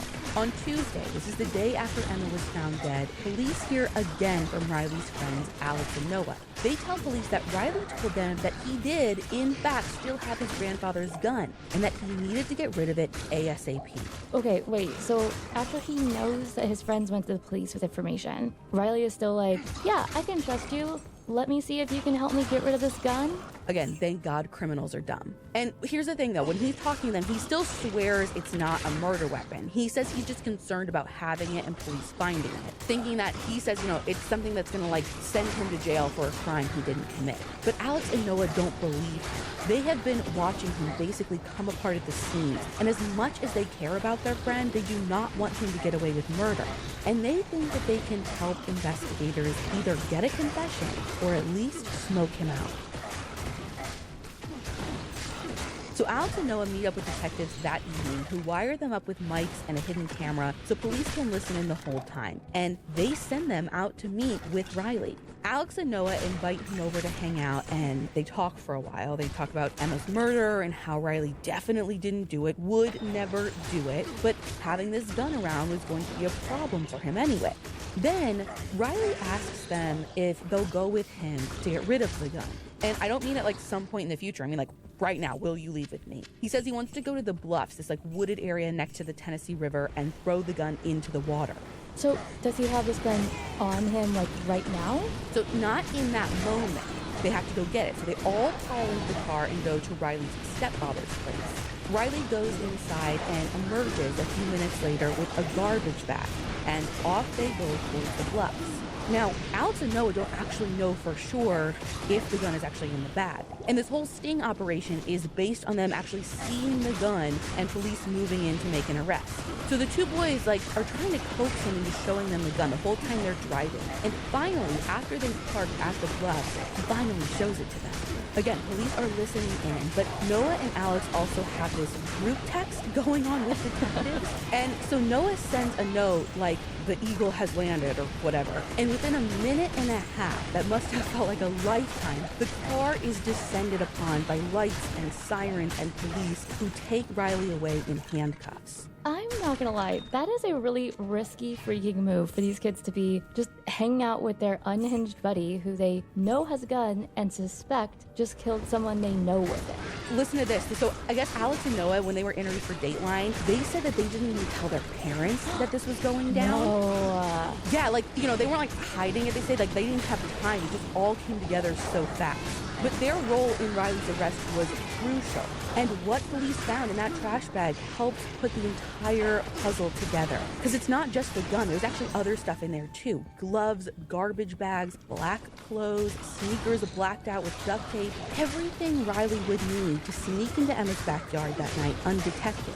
And everything that mysterious man in black had been wearing the day before. It takes 2 years for Riley's case to finally go to trial. But once it does, he's facing 7 charges. According to WVLT, first-degree murder, felony murder, especially aggravated stalking, theft, tampering with evidence, reckless endangerment, and using a firearm while committing a felony. He pleaded not guilty to those charges, and prosecutors are prepared to move forward with the case that they believe proves beyond a shadow of a doubt that it was Riley who killed Emma, not some mysterious stranger. But then, on the first day of the trial, the defense team shocks everyone by turning the tables and admitting that Riley did fire the gun into Emma's room that night. But they say it wasn't first-degree murder. It was reckless homicide. Okay, but isn't that more like doing something risky that may have resulted in death, but not like a for sure result? I feel like reckless homicide is more of like if a drunk driver gets into an accident and in that accident a death occurs or something like that. Yeah, that's actually my understanding of it too. But Riley fired a gun into her pillow from 2 angles at her head. Like, how is that reckless homicide? Well, because according to the defense, it's reckless homicide because Riley, they're saying, didn't intend for the bullets to kill Emma. I mean, what did he think the bullets would do? Bounce? Well, he said that he just wanted to scare her, and specifically to scare her into calling him for help so that he could, swoop in and be the hero once again. I mean, which is what he did with the whole man in black situation, but if you want to scare her, don't shoot at her head? I don't know. Yeah, well, according to Jamie Satterfield reporting for the News Sentinel, Riley says that he didn't know the bullets would even go through the wall, let alone into Emma's head. His lawyer says that it was just a dumb mistake, a huge mistake, one that cost Riley the love of his life. Okay, I actually buy the whole, hero complex thing, seems to track with his behavior anyway. I just feel like you can't stand 5 feet from a wall, fire a gun, and not expect it to go through the walls. I mean, you'd at least have to think maybe that would happen, right? Well, and that's what the prosecution was saying. And considering that they have Riley's own friends testifying against him, their argument is a really strong one. The jury only deliberates for 4 hours before calling BS on the reckless homicide thing, and they find Riley guilty of first-degree murder, which in Tennessee, you might remember from the Centoya Brown story we covered last month, carries a mandatory life sentence with at least 51 years before he can be considered for parole. A life for a life, as Riley's friend Alex says. And I wish I could tell you that this was just some terrible one-off story, but it's not. Teen dating violence is happening all too often. We just don't talk about it very much. And when we do come across stories like these, they aren't always told through a teen dating violence or domestic violence lens, but they should be, because that's what they are. Again, I wish I could tell you Emma's story is the exception and not the rule when it comes to teen dating violence, but it's not. And I want to tell you another story today, one that is similar in so many ways, but different in others. This story starts just after 3 on a Tuesday afternoon in mid-January of 2020. That's when Audra Pena is at work waiting for the usual text from her 17-year-old daughter Maya telling her she's home from school. Every day, Maya sends the same text message when she arrives at their home in Highlands Ranch, Colorado. "I'm home, Mama," with a yellow heart emoji. That's the message Audra is waiting for. It usually comes in before 3:15, but 3:15 comes and goes, and there's no message. Now, there's always a chance that Maya got delayed or maybe just distracted, so she picks up the phone and calls Maya, but Maya doesn't answer. According to Deborah Takahara's reporting for Fox 31, Audra knows immediately that something's not right, because Maya and her big sister Alexis know that when mom calls, you answer. Not because Audra is strict or even heavy-handed, but because they know how much Audra worries about them. She's a single mom, which means she doesn't just carry the physical load of 2 parents when it comes to the day-to-day work of raising kids. She carries the worry for 2 parents too. So Audra calls again, and again, and by 3:30, she can't ignore the horrible feeling in her gut anymore. So she grabs her stuff and leaves the office to go check and see if Maya's home. As she drives, she still keeps hitting redial just to hear that never-ending ringing on the other end. And then, at some point, it just stops. Maya's phone starts rolling right over to voicemail like it had been shut off. And that sends Audra's worry off the charts. She already knew that Maya's day had been going downhill since around lunchtime, and she felt like this was all wrong. Well, what happened at lunch? Well, Audra knew that the reason Maya's day had taken a nosedive almost certainly had something to do with her on-again, off-again 18-year-old boyfriend, Samuel Hoffman. And actually, when Audra's phone rings at 3:45, she's still driving home at this point. It's Sam calling her to ask if Maya had come home. And the question throws her off guard because she would have bet money that if Maya had gone anywhere other than home like she was supposed to, it's because she went somewhere with Sam. But Audra can clearly hear the panic in Sam's voice too, and she tells him, "Listen, I'm on my way to the house now to check on Maya. Like, please come meet me there." It's 4 o'clock by the time Audra gets there, and the car is barely even stopped, and she's already sprinting towards the house. She walks through the door, calling for Maya the whole time, checking room to room, upstairs and downstairs, but Maya isn't there. So Audra calls her daughter's friends, and they tell her that Maya hadn't hung around after the final bell after school. She had left immediately after classes were dismissed. Based on the account of the day that Audra gives on the Maya's World Facebook page, her friends didn't know where she was headed off to, but they do say that Maya had been basically glued to her phone right up until the point that she was walking out of the school doors, and she had been visibly upset by something. And Audra knows that it could only be one thing: Sam. You see, just a week prior, Audra had put her foot down and told Maya that she couldn't see Sam anymore because the relationship wasn't a good one. It had basically up to that point just been like months of heartache and tears, and as a mother, she knew that's not how a good relationship should make you feel. And was Maya okay with that, or did she kind of see it as a more like ill-fated star-crossed lovers kind of situation? Maya seemed to understand and honestly even accept it, but she was still really sad. And Audra knew that she was also kind of a chip off the old block, so she wouldn't put it past her daughter to make plans to defy her mother and see Sam anyway. And so she keeps going back to that conversation she had with Sam. And sure, he was saying that he didn't know where Maya was, and he was asking her if she knew where Maya was, but she can't shake the feeling that's now kind of settled into her bones, that he was lying, that maybe he called to check in on Maya knowing exactly where she was because she was with him. Almost like a cover or something. Mm-hmm. So she gets back into the car and drives through their neighborhood, looking up and down the streets for any sign of Maya or Sam, all the way to Maya's school. The whole time she's calling both of them over and over again, getting no answer from either. So I assume Sam didn't actually meet Audra at the house then? No, which again, I don't know how long Audra stayed there, and I don't know how she was feeling, but for me, would make me even more suspicious. But finally, at 4:45, Audra's phone rings, and it is Sam. By this time, she's frantic. And she asks if he's been able to reach Maya, and he says, no, she won't answer my calls. She's done with me. That she never wants to see me or even speak to me again. And that's when Audra's heart starts to race, because when she had talked to Sam, an hour ago, he had sounded panicked. But now he just sounds cold. And for her, it's really unsettling. So she asks him again, come meet me, come help me look for Maya. And he says, sorry, I can't help, I'm busy, but I hope you find her. And then just hangs up. Even though, an hour and a half before, he was asking her where Maya was? Mm-hmm. Now, this is where the details of this story get a little messy, because I don't know who reported Maya missing or when. Just that by this time, police are actually already looking for her and for Sam. If not because of a missing persons report, because of something that they've seen on Sam's social media.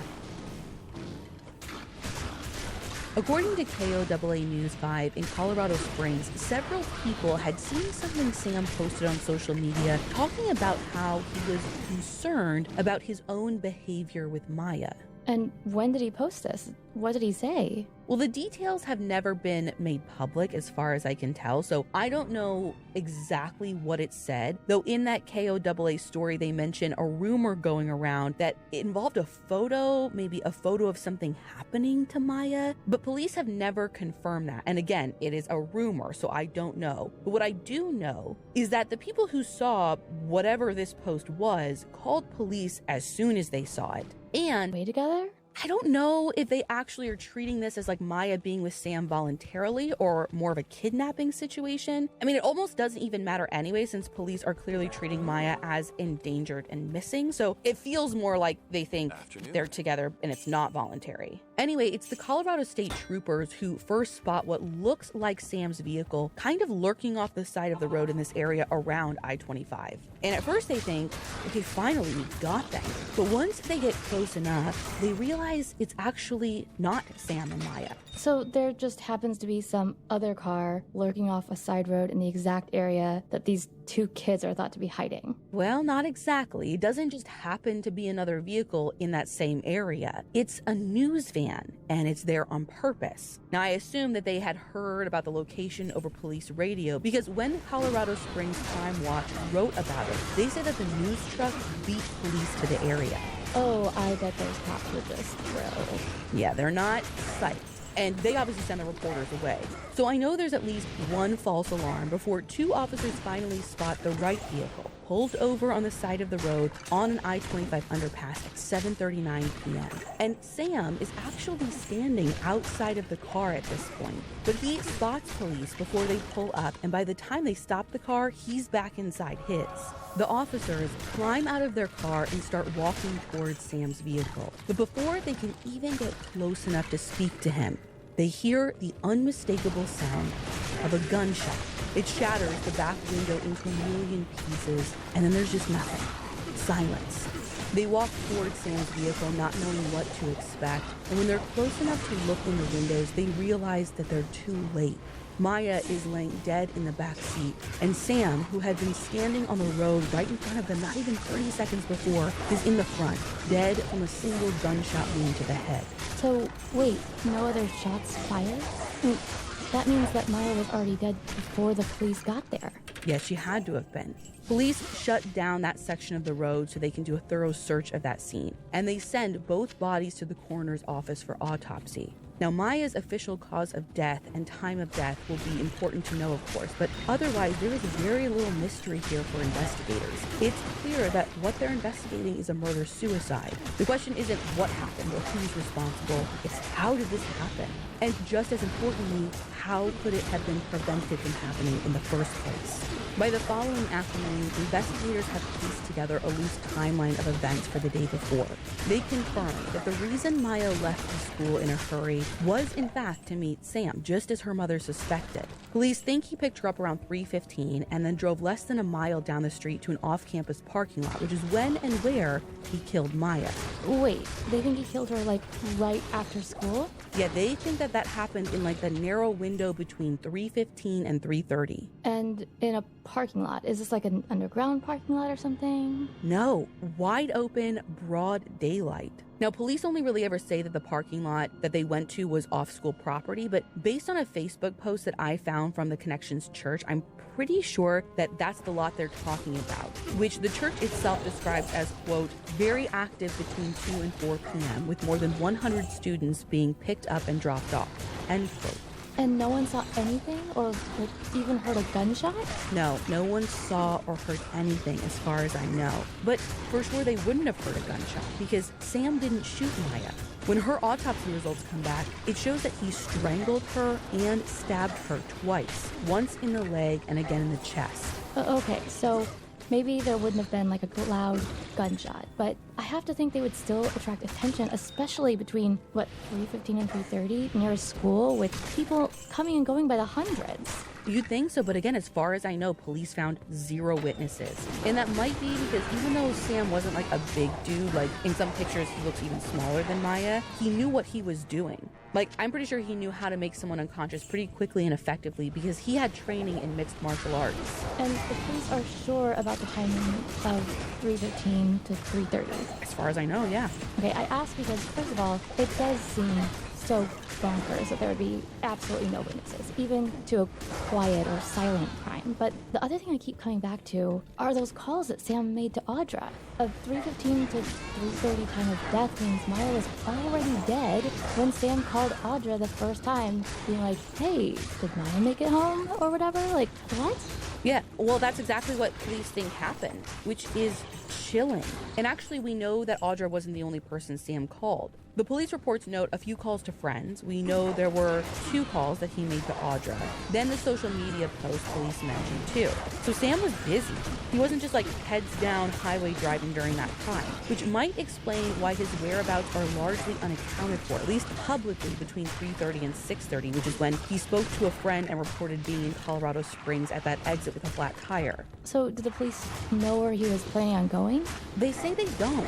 But Audra says that she had heard he was headed to Texas to dispose of Maya's body. Of course, he didn't make it there, if in fact that's where he was going. He only made it as far as the highway exit near the power plant, which is where police spotted his car at 7:39. Just 3 minutes later, at 7:42, Sam died by suicide as officers approached his vehicle. And that's where the timeline ends.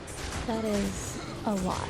It is a lot. It's a lot for everyone. For Audra, and her sister, of course, for Maya's many friends and classmates and other students at her high school. And it's a lot for Sam's family and friends too, who are just as rocked by this tragedy. According to KOAA News 5's coverage, the number of teen deaths by suicide in Colorado had risen nearly 60% in the 3 years leading up to this incident. That's the fastest rate in the country at the time.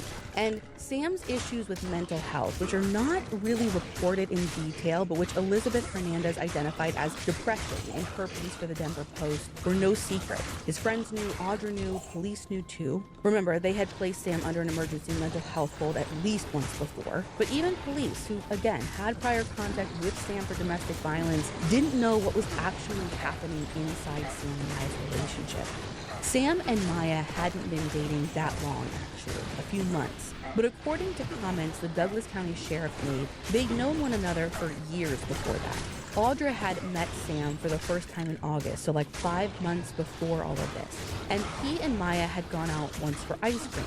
And after that, he didn't come around again, and Maya didn't mention him, so Audra figured it hadn't worked out. And to be honest, she wasn't all that sad about it. But then in September, after school started, Maya started hanging out with Sam again.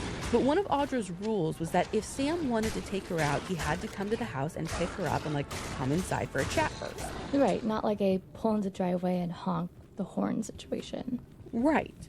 And it was during one of those discussions that Audra learned how difficult Sam's childhood had been, how much unresolved trauma that he was carrying around. And she also knew that that is what had drawn Maya to him in the first place. She had seen his broken heart and thought, I got this. In Maya's mind, Sam just needed some stability and understanding and unconditional love, and he would thrive. On the Facebook page, Audra writes, quote, as time went on, there were occurrences that I totally didn't approve of. And so I started to be more concerned about many things, Maya being my ultimate concern. I remember my younger self and my stubbornness and headstrong mentality, which Maya inherited. So I treaded lightly with the situation as not to push her further into a bad situation.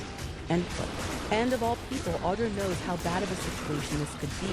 She'd seen it before. She had lived it before as a victim of domestic violence herself. And I feel like that's such a blessing and a curse. Not that domestic violence is ever a blessing, but experiencing that, living through that, getting through that would definitely help Audra recognize the signs probably quicker than the average parent. But at the same time, I know for me it would fuel that like overwhelming urge I have to just cover my kids in bubble wrap and never let them out of my sight.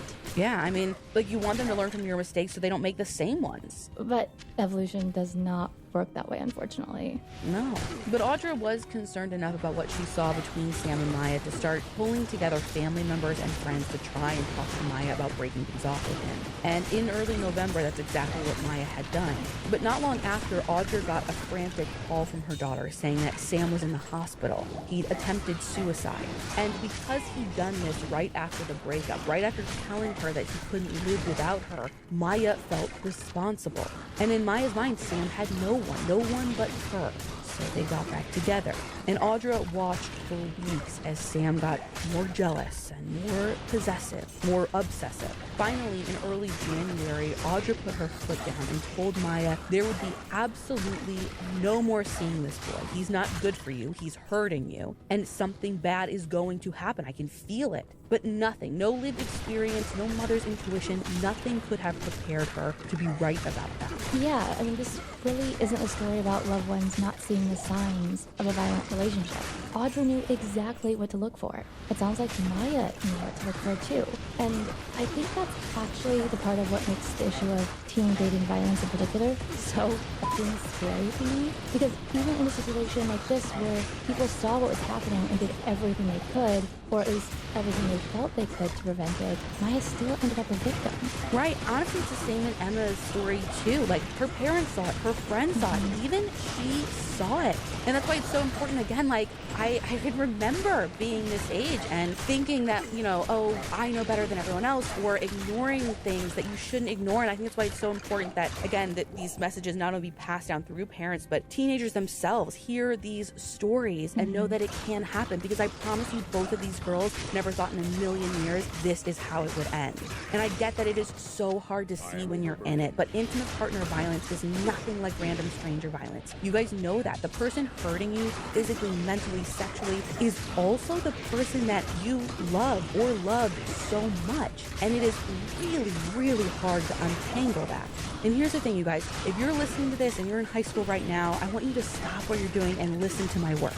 Because according to DoSomething.org, 1 in 3 young people will be in an abusive or unhealthy relationship, which means that if it's not happening to you, it is probably happening to someone you know. That is an outstanding statistic. 1 in 3. So it is happening everywhere. Even if you're not seeing it yourself or hearing about it from your friends, I promise you, it is happening. They just aren't talking about it. And in fact, of that third that are in this unhealthy relationship, only a third of them will actually tell someone about it. And there's a lot of reasons for that. Maybe it's that they can't see it. You've got hormones and self-doubt and uncertainty for all those teen years, and your brain is still very much under construction. You could be confused about how you feel, about how you can love someone and feel hurt by them at the same time. Again, especially for people who've never experienced like a healthy relationship, you know what I mean? Or true love. If that's the first thing you experience, you might think that's what's normal. And maybe they're not telling people because they're scared of what might happen to them if they say something. Maybe, and we just saw this play out in both of these stories today, they're worried about what their partner might do to themselves if they leave. But I want you all to know what teen dating violence looks like in the early days especially, so you can see the red flags in your own relationships and in those of the people around you. So Britt, I'm actually going to get you to read this part. This is from teendbmonth.org. Okay, so this is an article from January 2021 that lists some warning signs. And it's written for parents, but it's, I think, completely applicable for everybody. It says, quote, warning signs that could mean your teen is in a toxic relationship include your teen's partner is overly jealous or possessive. You may see that your teen spends less time with friends and family or stops participating in activities they enjoyed. Jealousy and control can be exerted in a subtle way that may be hard for the parent to see. If your teen's partner attempts to control how your child dresses, influence their social media use, or tells them that certain friends are a bad influence, it should serve as a red flag. If your teen's partner shows a lack of respect for your child's goals and ambitions, you should pay close attention to the dynamics in the relationship. If your teen has worked to make the varsity team or wanted to work to save for a car and their partner belittles their goals, beware. Your teen feels the need to continually check in with their partner. One or both parties may be dealing with insecurity and jealousy. If your teen doesn't respond to a text immediately, does their significant other begin to call incessantly? Unexplained injuries are one of the scariest signs for a parent. Never hesitate to ask questions if you notice bruising, scratches, or other physical indicators that could mean abuse. Teens who are victims of physical or sexual abuse often feel embarrassed, afraid, or protective of their partner, so they may not tell the truth about what happened. End quote. If there's anything about Maya's story or Emma's story that sounds familiar because you're experiencing it in your own relationship, you need to tell someone. Even if you're not sure. Honestly, especially if you're not sure. Tell your parents, your best friend, a teacher, a grandparent, a neighbor, even the police, but tell someone. If things don't feel right, it's because they probably aren't right. You guys, I can't stress this enough. Trust your gut. Abusers are very, very good at making you feel like it's your fault. Or worse, like it's all in your head. At least by telling someone, you can get a second opinion. Healthy relationships should lift you up, not tear you down. They should make you feel better and not worse. And they should never, ever leave marks on your body or your mind. For more information on teen dating violence, including where to go for help, visit loveisrespect.org. If you think that your browser history may be monitored, you can also call them at 1-866-331-9474, or you can text LOVE IS, all one word, to 22522. We're actually going to be making a donation to this organization, and we're going to include all of that information and more in the show notes and on our website.